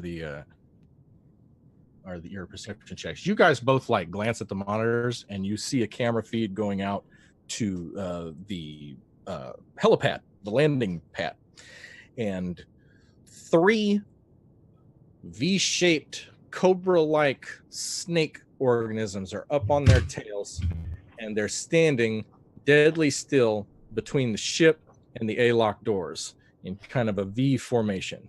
And they're just gently swaying, getting rained on, and they've got these closed carapaces over their upper halves, like a cobra has folded in its flaps and is holding. They're just hanging out on the grating. I think we might struggle to get out without a fight. Do those look like the specimen in this lab? Like the snake in this lab, or do they look different? They have a similar coloring, but they look much like this entity, the gorilla thing you saw north of you. They look like the snakes, but they look like something between the snakes and that thing that you saw in the hall. Yeah. Yes, Corporal, it appears that this entity, whatever he called it, the X1, whatever, which I'm ashamed that I can't remember it now. The double X121? Yeah, the double X121. Well, I'm unfamiliar with it. It appears to be some type of xenomorph, if it can be hybridized with other entities. So it would stand to reason that that is the combination of the indigenous life and whatever this entity is. Safe to assume they will also be susceptible to extreme heat or cold. There's a fair assumption. It seems to be a weakness on the xenomorph biology that is carried over to. It's quite possible it's carried over to every hybrid. Is it possible to control the atmosphere in the helipad? Or well, is the he's exposed, so I'm not sure. What is the orientation of the ship itself? yeah. Help me remember the Because floating it thing opened coming out up. of the nose or the back of the ship? Well, the APC kind of goes out the front. like the ramp comes down, so it goes out the front. So the nose of the ship is pointed at A-lock, and remotely you can open the door, the loading ramp back up. But right now it is up, and the ship is sealed, facing A-lock. Was that your question? Yeah. Would I know of any of the downward thrusters that is close enough to them that I could maybe like turn on remotely? You can, to and discourage them from being where they are. You can. Now the thrusters are facing away from them. Oh, I meant like the downward thrusters that give lift to the ship. Are there any near the front of the ship, or is this a thing where I'd literally have to remote pilot the ship, turn it around, land it like a drone? Yeah, and like turn on the engines to kind of get them out of the way. You would, but remember too, and I think maybe the dropship's weaponry is just too big to fire. Like, it's not like the Millennium Falcon where there's like a little pew pew pew out the nose of it. Right, they're big ass rockets. They're big rockets, and it's got like the phalanx cannon that you can fry half a city with that puppy, and you can do all kinds of stuff. So it's you would have to start pre-checks and begin a liftoff procedure to try to create enough force to potentially scare these things away. They're not very clear, closer to the A-lock door than they are to the ship. But they're not moving. Is the door secured currently? It is. Right. I mean, it might be, might have to make a break for it. Right. Yeah, Burke turns to Yo-Yo and just says, look, how about this? We crack that door, I stick my rifle out there and take a pot shot at it, see whether we can get them to shift, see if there's any reaction. Because those big wee skinners look awfully hungry, and they're just freaking me out. I want them gone. Abel, can you unlock the door remotely? Yes, I should be able to. I have full door control from here. I could just put a load of C4 in front of the door. That should scare him off. Might that possibly damage the door? Nah, the structural rule was in the next room. Would that damage the ship? I mean, I guess they are closer to A-lock. Then we have no barrier. I'll only put down 4 ounces of C4. It might want to take into consideration the landing itself being damaged, and then our ship is destroyed. Mm-hmm. Like I said, only 2 ounces of C4. How about we stick the hose out and see if that has 1 ounce of C4. the hose. Mine are the hose. You like the hose. Not as much as I like the C4. Maybe when we're no it's company property. Nah. Okay. Yeah, let's go. We shouldn't go until we're ready to leave. If this is our strongest. What exactly is our mission? We have to reestablish comms before we go. Should be easy enough, shouldn't it? And it would also help if we could compile some of the data here. They did request any information that could be actionable in the future. So I will begin compiling that as well. So lights start flickering here in the lab, and there's signs of some sort of brownout happening. Everything that has power looks as though it's struggling to hold on to it. And there's an odd hum coming from the north. That beast might have damaged some system out there. Do you have any visual on where this is coming from? The camera's still up? Cameras are still up, and there's a lot of lighting that is not on in the lab 2 and 3, which are the labs that are north of you. Are we able to switch the lights on? That's a question for Abel. That's what I'm asking. Abel? Are we able to switch the lights on? I'm competent in many things. Form follows function. Or is it function follows form? It doesn't matter. Yes. Well, 16. Sure. So you turn on the lights in labs 2 and 3? Yeah, some of the lights turn on in labs 2 and 3. Beautiful. So, right. And they're kind of struggling, right? They're ding, ding, ding, ding, ding. There's some bulbs that maybe are old. There's a sort of seems as though there's a brownout happening here in the here on the facility. So in lab 2, which is the one immediately north of you, you just see another the corpse of a gorilla alien huddled in the middle of the floor, and a lot of damaged equipment. Damaged by, not sabotaged like comms, just like some shit went down in lab 2. North of that, excuse me, everybody, north of that in lab 3, my cornbread is a full-on hive. You've got eggs all over the floor. You've got a massive egg sac suspended from the ceiling, glowing pale green in this half light coming from these bay lights that are sort of built into the floor grating around the perimeter of the room. You see a massive blue-black queen resting comfortably in her, with her these massive things coming off the back and her huge armored headpiece, and she's just sitting there, just not even really moving at all, just hanging in her apparatus. As that is one big motherfucker right there. Look at the size of her. Oh, it's horrible. Please do not vomit, Burke. No, on second thoughts, I mean, now that the lights have come on, I think I've probably done worse on leave. All right. I don't want to look at that. Can I go over to the computer that Abel is at? I'd like to look for any. Leonard said he was working on translations for that other species. I want to see what he has.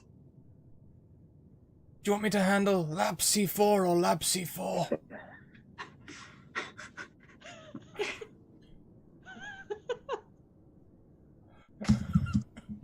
I think we should extract ourselves from the situation with as little interference as possible. Oh. But Mom. Damn it, why am I always Space Mom? Responsible. I don't think you've seen Space Mom. She's sleeping. Yeah. So do I need to make any kind of check to go through the computer? Yes, you need to make a computer's check. Whee! Okay, I don't know how I am at that, but we're gonna try it. 9. What are you asking the computers to do? I'm looking for any translations that Leonard had for that other species. So on a 9, you do not have access to Leonard's research. He has locked out. He has locked out you. Okay. You do notice on a tray to your right, sort of a wrist, some sort of coupling that is about the size of a large human's wrist that has like an opened window with odd red characters on it. 4 little odd red characters on the display. Do I know what this is if I go over and look at it? You have never seen anything like that before in your life. Abel? Yes, Corporal. Any idea what this is? He kind of like looks at it. I would assume it is a piece of technology from the race of, what do you say, they hunt these beasts, these hunters? The Yautja. I would assume it is a piece of their technology. All right. Can you... some kind of predator. Can you figure out what it is using... I can't get anything, but maybe you can. he said he was working on translations. Maybe he has notes on what it is and why it's in here. I can certainly begin doing that after I finish the bypass to the upload the info to the ship. All right. We're moving out in an hour. So we've got to do what we've got to do by then. Of course. Is Kowalski able to assist with anything like that at all? Yeah, I mean, Abel would be like, hey, if you want to, hook the remote whatever up to the ship, he can go ahead and start moving on the translation. That way, maybe he could find some way to hack or crack Leonard's, password, firewall, whatever he has up.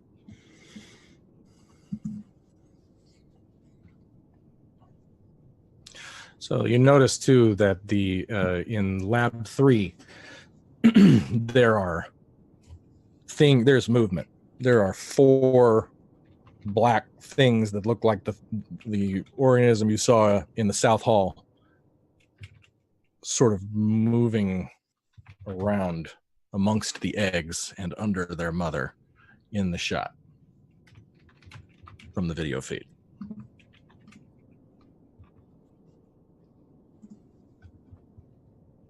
Okay, I guess the plan is to let Abel do what he needs to do with Kowalski's assistance. And the other 3 of us, is there any way to... We have the one flamethrower.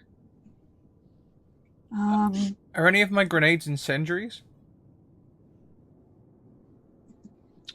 No, they're explosives. They're standard explosives. You don't have any napalm on you, Just other frags. than what's in your flamethrower. Just I'm going to frags. assume that's the same for Burke's grenade launcher.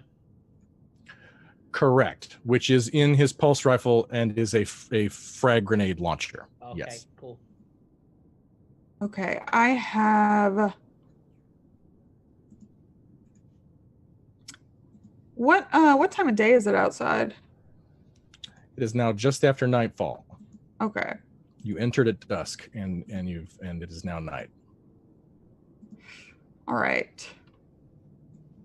Then I think the best I can do is, again, cover. I wouldn't want to shoot those things up close after seeing that feed from earlier. I have a smoke grenade. Don't know if we really know what their senses are like, though. So we'll be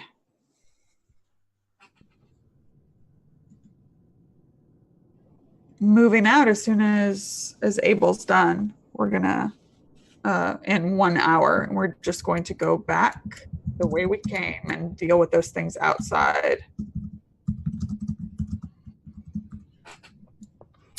Sounds good.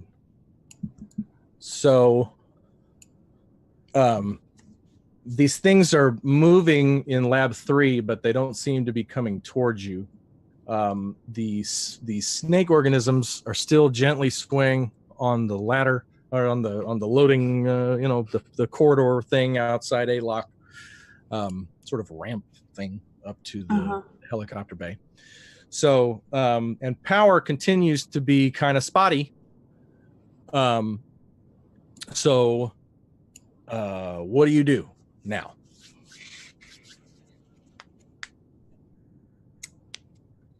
Abel, update. You're muted. Almost done, Corporal. 10 to 15 minutes, and I should have everything, the firewall bypassed. Quite an elaborate piece of protection technology. He's had quite a time to secure the system. Burke sets himself up by the side of the door with his back to it, just getting locked and loaded and ready to help clear the corridor if anything comes out. And was Kowalski able to decipher anything or get from the arm piece or get any of the translation going on? Did I get a computer's check from Kowalski? Not yet. One sec. Let's get one of those. Do I even have that? Otherwise, it would be in what would be intelligence. Now, you would have as high, honestly, and I didn't update your character sheet to reflect this as a synthetic. You have the same computer skill that Abel would have. So, Abel, why don't you roll a computer's check on behalf of Kowalski for us, really quick? Cool. She would be. Oh yeah, beautiful. Okay, Nice. so you are there's obviously a terminal sort of nearby where Abel is that is dedicated to this Yautja research and is near this wrist piece. Yeah. And not only are you able to break Leonard's particular firewall on this particular piece of research that would be on the Yautja, but you also get the schematics in his research on this wrist piece. And what immediately jumps right out at you is that it contains a very sophisticated, very volatile power cell that is capable of cratering this facility. Right. And it's not counting down or anything, but this is a deceptively powerful communicator / bomb that was recovered, that Leonard himself recovered from one of the dead young bloods that have been hunting around the planet. Is Kowalski able to tell if this can be set off remotely if needed? You could start a countdown. There's enough information here to start a countdown. And okay, cool. Corporal, I think we have a option here. Oh yeah? Well, this, as well as communication device, this is actually a bomb, which can pretty much destroy the whole facility. I like the sound of that. A decision that you would make, not me, but I'm happy to set it up with on the countdown, if needs be. Corporal, I would only point out that there's a significant price tag connected to this facility, and the company itself would probably not look too kindly on having to replace it. And it does countermand our order specifically to reestablish contact. I only say that so you can make the best decision possible. There's also a hive 2 doors from here, and as you've seen yourself, it doesn't look promising.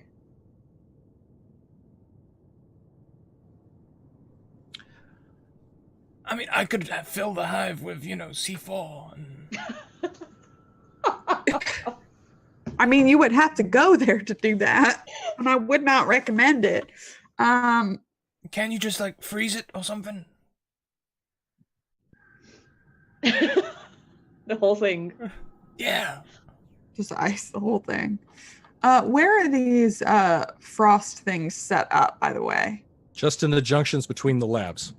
Okay, so is there one to the south or just toward the north? There is one to the south. Okay. And those are operated from in here. Correct. And let me get everybody's so occupied and looking and doing stuff. Let me get perception checks from Miner and Burke.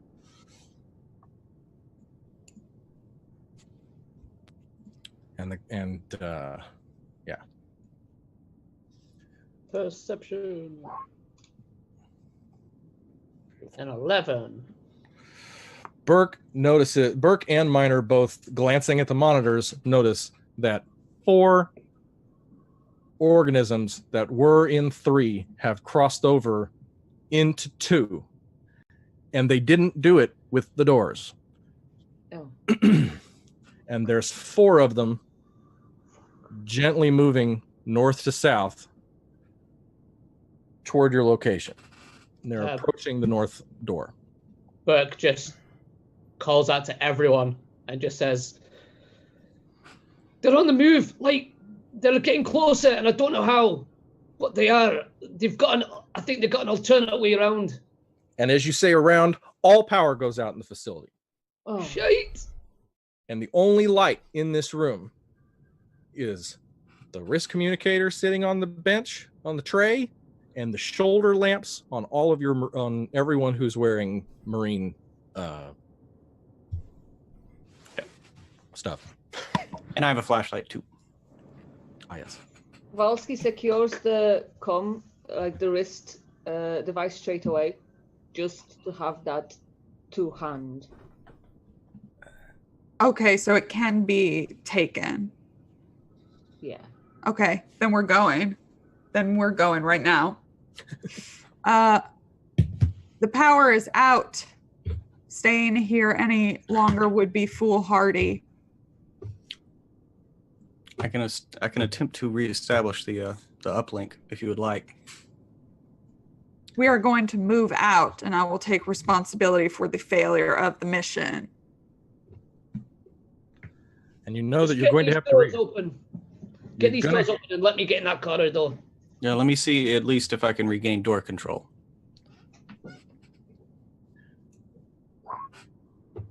You do. But that's it. Okay. And your motion trackers are getting a ping, 4 pings to the north on the other side of the wall. All right, we're going. Lead the way.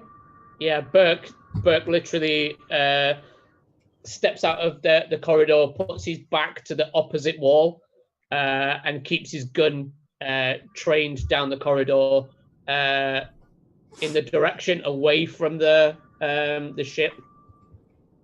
Minor will join you, but before he does so, he's going to take a stub of a cigar out of his pocket and light it with his pilot light.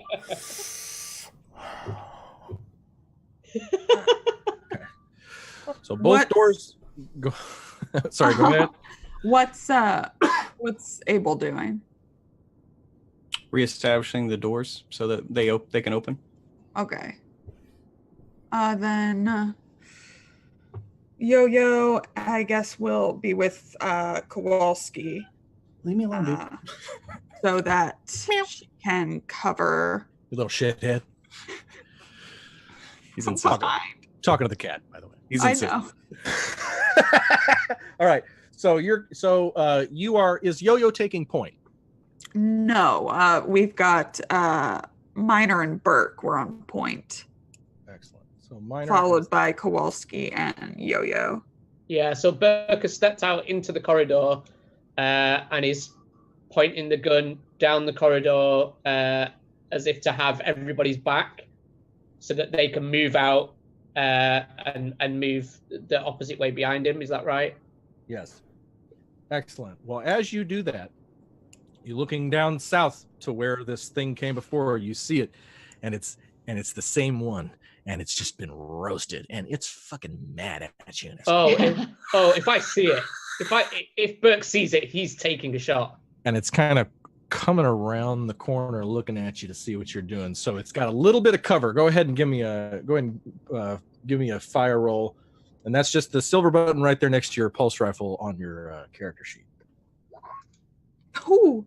Oh yeah. What did I get? You just get it. You just bullseye that shit, and you just the dome just pops like a grape. Because we triple that damage. You just did like 63 to that thing. So it's just like an acid just melts the coating on all the sides of the wall. He literally just as he sees it, he just goes, "Oh, you dirty wee scunner!" All right, and you look to your right, and you've got a clear shot all the way down the hall to the closed bay doors, locked doors. Kowalski, keep an eye out on the motion tracker as we go. Remember, this thing was hidden above last time. Yeah. Minor would probably run down the corridor and slide on his knees up to the door, hose ready right at the door for... No pings all the way down, Kowalski, as you guys go running down the corridor. You got the Marines fucking tearing down the grating, their boots clanking on the metal. It's fucking awesome. But the door is shut, and you're going to have to communicate with Abel to open it. Abel, how's that door coming? You're muted, my dear. Check the chat, Trev. Oh, I'm sorry. Sorry. Okay. And the A-lock, just as you start to all group up in front of it, it jumps It slowly opens, and outside of you, it's you've got these 3 snake things kind of swaying. And what do? Let's light him up. Let rip. Beautiful. Give me a weapon. You everybody fire. Everybody who's shooting, shoot. Okay. These things. And just before you do, Oh my god. yeah, there you go. It's gorgeous. Now you can only hit the front one with that. So what about we got? Yeah. Okay. Here, So I'm coming. Oh, that was a bad roll. Yeesh. So the front one, as soon as it shows up, one of the reasons why minor does so much damage to it is that its carapace opens, and you see. Did I show? I got a handout for this. We can't. Oh, good. Oh, good. Yeah, you gotta see it. And this carapace opens, and its jaw opens, and then a thing comes out of the jaw that then splits horizontally in half to 2 teeth like this, and then another jaw comes out of that. And it's just kind of coming right at you, and then it just gets fucking barbecued by my fucking hates that. And then the other 2, they don't open yet, and you both open on the one on the left and the one on the right, and you do it. Their carapace is shut. And so you shoot them, and they back up, and they're getting hit, and chips of their armor are getting thrown, and these little barbs that are on the side of it are chipping off, and all this, and it's just insane. You notice from above, there's like a triple laser pointer coming from above you, and there's 3 red dots on the one on the left. And just as you notice that, a shot from above you, this giant plasma shot comes down and just greases the one on the left, and it pops and just explodes, leaving only this one on the right that's kind of struggling. And you're just under the lip of a lock, so you can't see, and you're all like looking at this shit. It's all happening. Motion sensors catch it? Well, it's right above you, so if you but you're kind of further back, Kowalski, so yes, you've got a ping right above you. Okay. Something's on the roof of a lock that just shot one of these snakes. Something's on the roof. I would assume it might be the Yautja. Is it hostile? That's a great question. You want us to take it out? No. Is there enough room for us to move? Yes, you've got room toward the ship. Yeah, you've got enough room now to make a break for it to the ship, and you'll notice this triple laser pointer is moving from left to right to target the snake to your right. So you've got a clear shot, kind of curving around the left to make it to the drop ship. All right, and then we can open it once we're there. Or can I open it, or can one of us open it? Abel has direct comms with Mother on the ship, and would have to drop the loading ramp on the drop ship. All right. Abel, are you done yet? You're muted, but you have a clear path to the south, buddy. Yes, I do. I'm just wrapping up here. All right. Can you open the door to the ship? I'm getting on that right now. Thank you. We should start as soon as it starts lowering is probably when we should start moving. And it starts right away. Just the instant you get off you hear that phrase ended, the ramp on the dropship begins to come down. And it's a combat ship, so it's coming down pretty quick. You can just get right in there and do it. And just as you do, you hear behind you the doors to the biosphere slowly starting to stir to life and start to open. So behind you, those massive double doors on your left are starting to creep open. And that's the corridor that Burke's covering, isn't it? Yeah.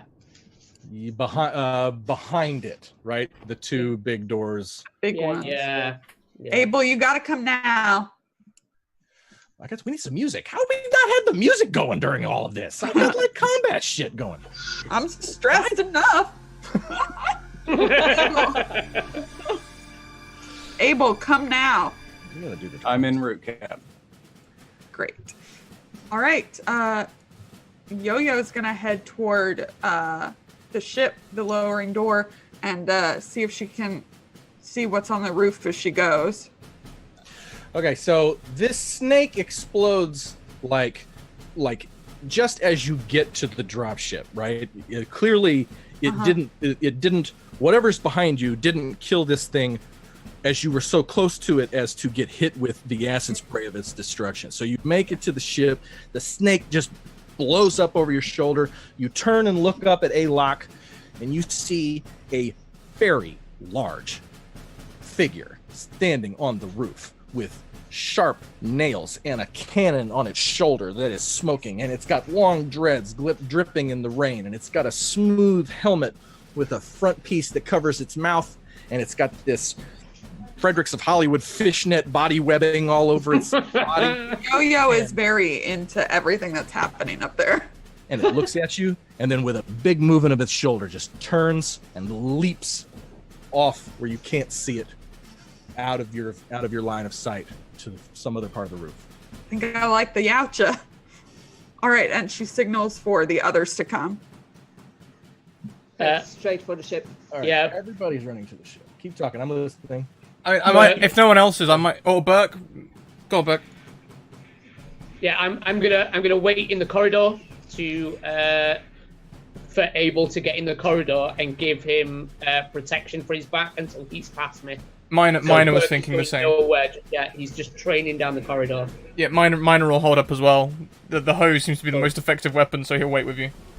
Yeah, cool. All right, so you guys are hanging out, and just as the rest of the crew, is Kowalski running to the ship? Yes. All right, so Kowalski and me are together. Ship. Excellent. So I'm gonna go ahead and get rid of these snakes, and then Yay. just as you're, standing there, you see two gorillas clear the breach the south lock to the biosphere. They are big and mean and scary as shit. And they're turning to look right at you, shoulders high, head low. Coming right at you. Would Burke know whether the distance from him to them, if he used a frag grenade from his launcher, whether that would end up getting him in any way? No, they are about 8-10 meters down, and these frag grenades, you've fired them from your pulse rifle enough to that you could conceivably grease these things without getting hurt. Brilliant. Then Burke he gets his pulse rifle. He's got it aimed down the corridor. He twists it so that it locks in the grenade launcher, and just says, "Heads up, you dirty ape!" and takes a blast at them. Excellent. Is that a grenade launcher? You rolled a grenade there? Yeah, buddy, you did. Okay, now that's a 28. What's 5 times 28 people who passed Algebra 1? That's not me. 140? That's a lot. 148 even. You're damn right. Thank you, Adam. Look at that. That's that engineer fucking training coming right in. So they just explode, and some acid goes flying at you and speckles your breastplate, Burke. But you're not hurt. It just goes. It's because they're so far away. They would bang, in this sort of white, in this sort of nova coming out. And I just Burke also on the comms just says, "Abel, shift your arse." And Minor will also say, "Burke, careful! That you're right next to the structural wall. Bring the whole place down." He gives just a little grin to Minor. But yeah, I knew that, right? Oh. Okay. Kowalski, Yes. start the timer. Okay. How long? 5 minutes. I set the 4 or 5 minutes countdown. Okay. So Move. where are just as you give that order? Where are Kowalski and Yo-Yo on the ship? I think we're You're up in it. I think we're at the like top of the ramp, though. I do have a question. I assume that others of us can fly. You have enough training to pilot the ship if you had to. Okay, great. So The ramp to the ship starts closing oh, interesting. with your feet on it. And Uh, Minor, you notice this. Are we able to stop it from closing? Looks like we got a nerf. I'm just Yeah, like hit the button. Hit the button. Hey, grab Burke and turn him around like, never mind, he's not even alive. Let's go. And start. Yeah, I start running with him, but on the comms, I'm just like, airball! Do I get anything back from him? The ship begins to power down. No. Power down. Yep. Are we all aboard though? 2 of you are. They didn't make it. No, they're standing out in the rain on the dock, on the ramp. Alrighty. Okay. Outside, if we can't hear it. Burke, you know I said about that structural wall. Hey! Open up! I'm gonna start chucking grenades inside the facility. I've clocked it. This must be a setup. It must be a setup. Yeah, so Burke goes with his colleague and starts firing at it. Just the inside of the facility? We're going for that structural wall. Oh. Yeah. Okay, cool. All right, yeah, which is this sort of north-south running wall here. So, yeah, and are you on the outside of A-Lock? You're doing this from outside the facility? You're just throwing shit in? All right. Yeah. So, yeah, I mean, you just, like, you could pull the pin and throw the whole bandolier in there, you know? That's the plan. Start shooting at it. And this thing blows up so hard, you both get knocked back. You both go flying out onto your ass amid the corpses of these snakes. And the top of this chunk of the facility outside of the biosphere begins to buckle and cave in. And A-Lock, the rubble caves, sealing in Abel, presumably. Is there... Okay. Kowalski, Yes. No, Corporal. I need a way to leave that wristband. And we need to check and make sure that the ship is empty. This ship. Yes. Right. So Am I able to check the computers? yes, to- so you would have a higher computer's roll and be right. Your programming says you're right on it. So Abel, give me a computer's check on behalf of Kowalski real quick, and you are. Let's see how you do here.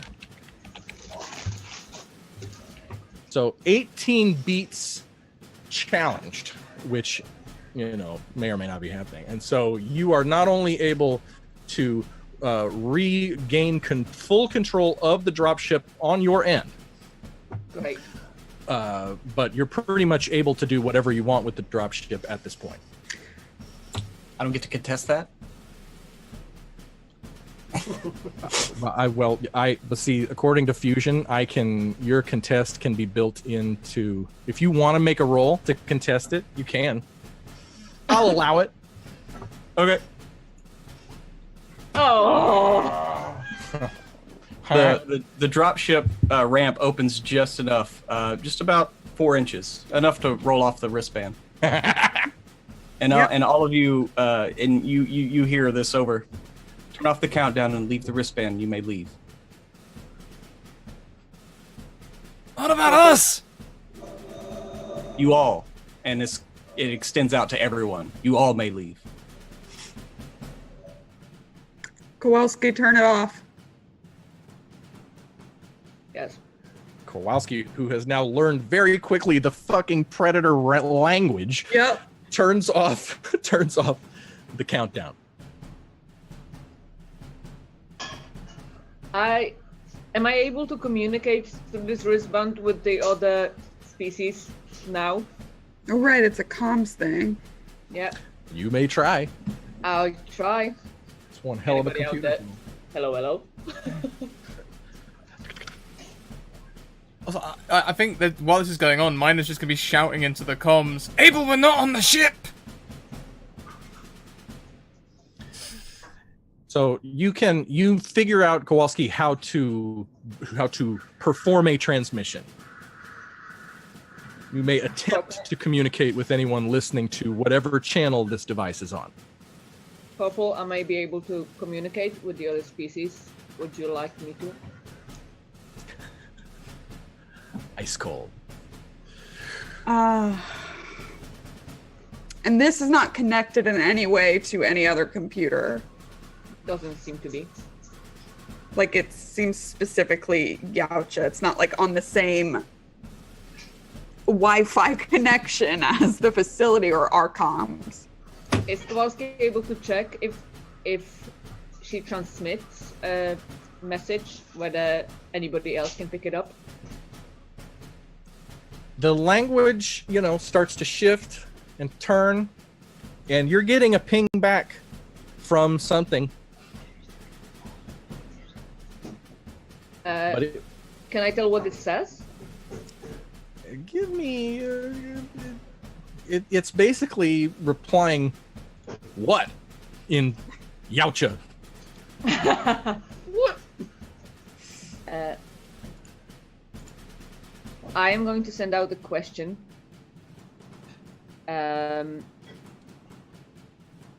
Do I use staying in the facility?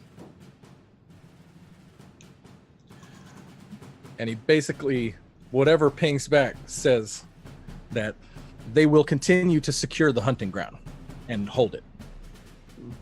Right. I relay that to the corporal. Mm-hmm.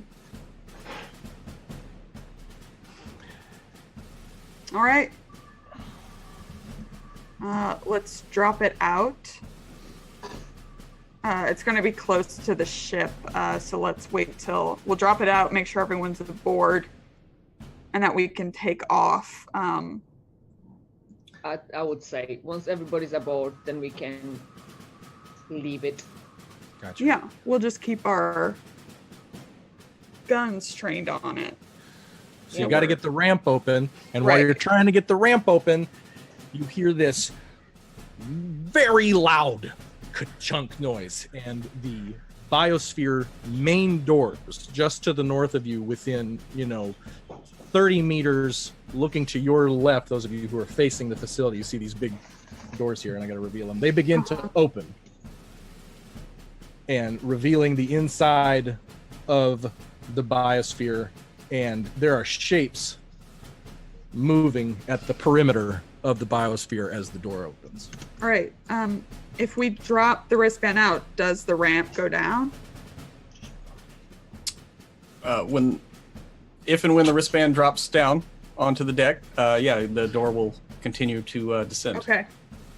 Get on board. Yeah, we drop it out.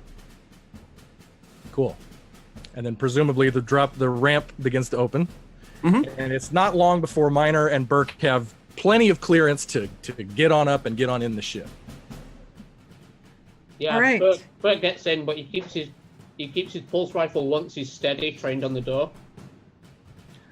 And you just see a half dozen of these snakes with their carapace closed, coming on up and clearing the lip of the biosphere. And they've got some brush. You see this cliffside, so they're going to have to come down and up, and they've got some travel. So they're headed towards your 20. All right. Clocked you. Okay. We need to take off. Where are the weapons controlled from? Cockpit. Great. Let's go to the cockpit. I want Kowalski with me. I want Miner with me. Excellent. Keep the motion tracker out. Yeah. I've seen. Everybody's up on the ship, and is there going to be a contest to Kowalski's attempt and both her and both Yo-Yo and Kowalski operating the computers? You've got both of them up in the cockpit. Is there any contest to their attempt to regain full control over the dropship? No. Aww. Okay, but you noticed that one of the missiles in the hangar things is live, and there has been a command entered to detonate one of the missiles on the ship. And Kowalski, you see it come up, and you have an opportunity to do something about it before this missile explodes, sabotaging the dropship. I try and disarm it. Or drop it. Yeah. Whichever's quicker. Okay. Yeah, and it's one of the ones in the lower bay. So give me a computer check there on behalf of Kowalski here. So this is Kowalski's roll? Yep. Oh, a tie. Well, that was the last one. Oh, okay. Give me another one then. And so Kowalski got 17. Oh! And a failure with the red box. Perhaps there's been too much damage. So Kowalski not only has full control of the ship, but locks Abel out of the ability to further control the dropship. We've got full control, Corporal. Naughty, Abel. Let's go. How far up are we? How far up are we now, Corporal? I tell him how far up we are. I do not know. You're taking off, right? Yeah. Should be far enough. Can you do me a favor? This button I've got, it seems to be really sticky and not working. Could you just press it for me?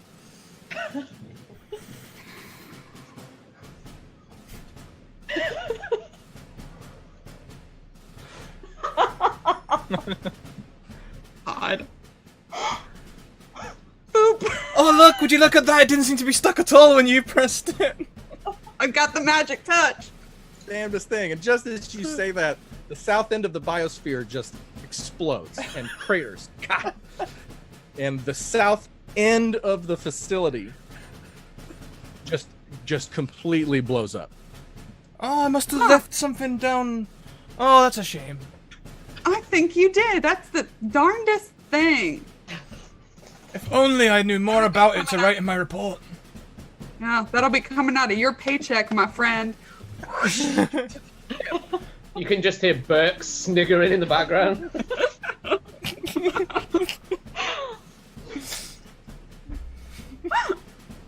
All right, so the dropship turns, pivots, the jets hit, and you go flying out of the atmosphere as this fireball calms down behind you.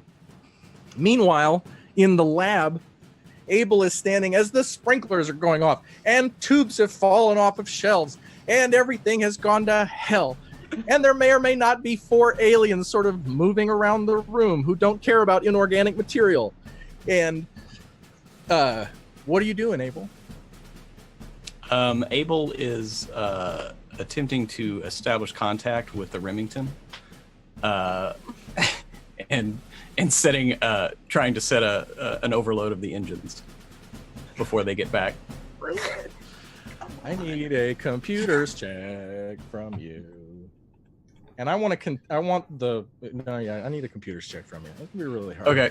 And as he's doing this, the corporal will hear like a come over the comms. Please don't take this personally. I, much like you, Corporal, I'm merely following orders. Are we all around to hear that?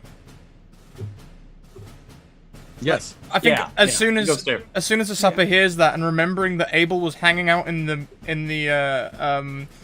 I've forgotten the word, munitions ordnance room before we left, he's just gonna sprint to the ordnance room. Cool. You get there, and as far as I know, he hasn't sabotaged anything else on the APC. 15 does not give you full access to the USS Remington, my friend. And in fact, the company has already pinged back to you on the home on the computers in the lab. Oh, and the okay. dropship is within minutes of making it to the Remington. What does the company say on the ping back? It's asking for a status report. Oh,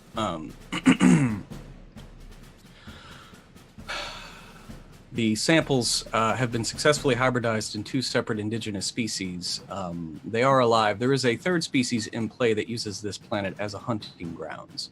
The Marines have made it, are on their way back to the ship. I am currently on station. I have no doubt they will nuke this site from orbit to be sure that there is no spread of this organism.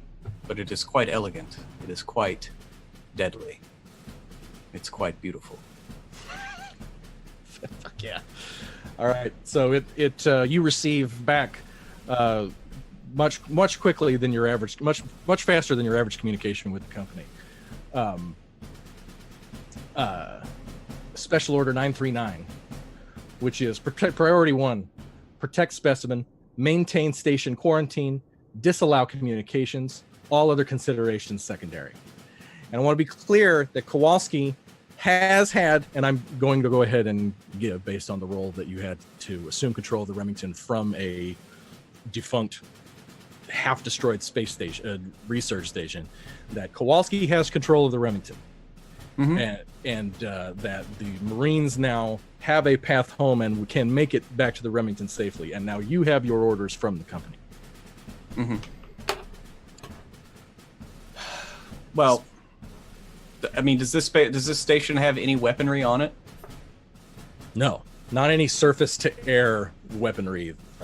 In that case, I mean, the only thing that David would know to do then, knowing what these humans will probably do when they get back, David will find the largest, like, kind of rucksack or whatever he can and move into the chamber where the eggs are. And he will attempt to put one of the eggs in said sack and go through the north entrance that you said goes into some mountains, because that is the best chance for survival from a nuclear bombardment in this area, just the terrain itself.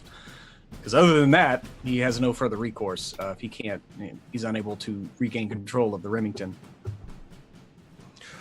The Queen kind of, you go through the North Lock. These aliens, they're all but ignoring you. You throw this rather heavy egg into a bag. You clear North Lock and escape into the night, into the woods. Excuse me. A little irpy here, folks, as we finish up our game. Meanwhile, our crew makes it to the Remington and lands the dropship, and we just have a few more minutes here, folks. So what does the crew do as soon as they get to the Remington? Evacuate the dropship. I want it out. I don't trust anything. Since when Abel was in control, the dropship goes. Bye-bye. We destroy it. Checking out the ordnance. So there has been an attempt. There has been repeated attempts to regain control of the weaponry on the Remington in the ship's log, not only from Abel, but from the company itself. And the company has frozen the heavy weaponry on the Remington and has locked out the crew from its use. Great. Yo-Yo, besides dropping the dropship, has no intention of using the weaponry. We don't need enemies. The crew is alive. We're leaving. Kowalski will go to the med bay and check the sergeant. The sergeant is resting peacefully in his coma. He is stable and should survive. And you have a 2-month trip back to Gateway, and that's where you're at. And after there is no nuke that comes down, Abel will return to the facility, go back into the Queen's place, and replace the egg exactly where he left it. Give a slight bow to the Queen, and just kind of go back to the side station and continue the work. So good. And so, as our crew gets back into their hypersleep tubes and their tiny white underthings, and drift off peacefully to sleep, Abel continues Professor Henrik's and Leonard's research. And that, my friends, is Aliens, Colonial Marines, the Zoo.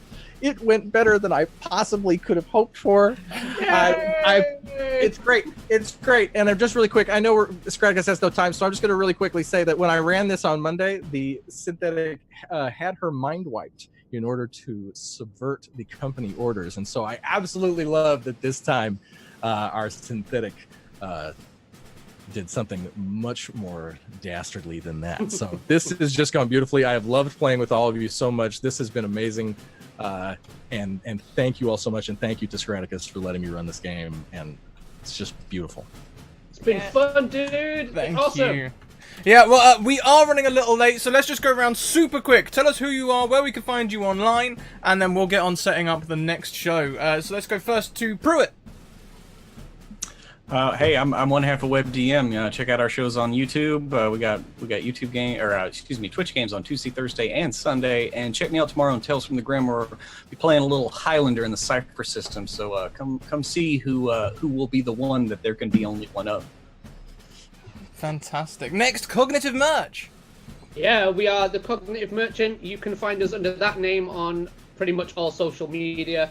We have a nice website on the go with lots of strange pictures of us as our characters as well. We basically make leather stuff. Find our website, get some geeky goods. I've linked the Twitter. Chat, you will not be disappointed if you go and check out their stuff. We could all hear our wallets emptying earlier as we were just looking through their feed. Next, Lauren. Hey everybody, I'm Lauren. I'm Not Salty Ginger over on Twitter, part of the creative team at Tales from the Grim, half of Salty Sweet Games with my best friend Kiana. Play games around the internet with my friends, especially here at the Scratticus Academy. I got everyone out alive. Yay! Good job, team. We did it. Last but most certainly not least, Travis. Thank you for a wonderful game. And I have got it bad, folks. I've been playing the Aliens DS game. I've been watching the movies. I've now rented Alien Covenant enough times to have bought it on Blu-ray. So I'm in a serious problem, and Disney now owns our Aliens. So let's all just say a prayer when we hit our knees tonight that Alien Awakening gets made, and that our favorite killer xenomorphs and predators and synthetics all have a good home in the mouse house. What could go wrong? I love this. I love this channel. Scratticus, it's just been a great place to get my chops as a DM, and I really appreciate the ability to play. I'm the producer for a WebDM show. Check us out this Wednesday. We're doing homebrew spells, which you won't want to miss. And good night. Mwah. Sleep tight. Don't let the aliens tear your fucking head off. Ah! Oh, God! Thank you very much, everyone. Big thank you for all the bits donated this session as well. Rock and Natalie for donating the bits earlier on. Thank you so much. We're going to put 20 minutes on the clock, and we'll be back in 20 minutes with the next game, Completely Innocent Camping Trip by Smallish Sam. Until then, we'll see you very shortly. Bye! Bye! That Zoom delay. There it is.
So, do you want to be a mage or a fighter?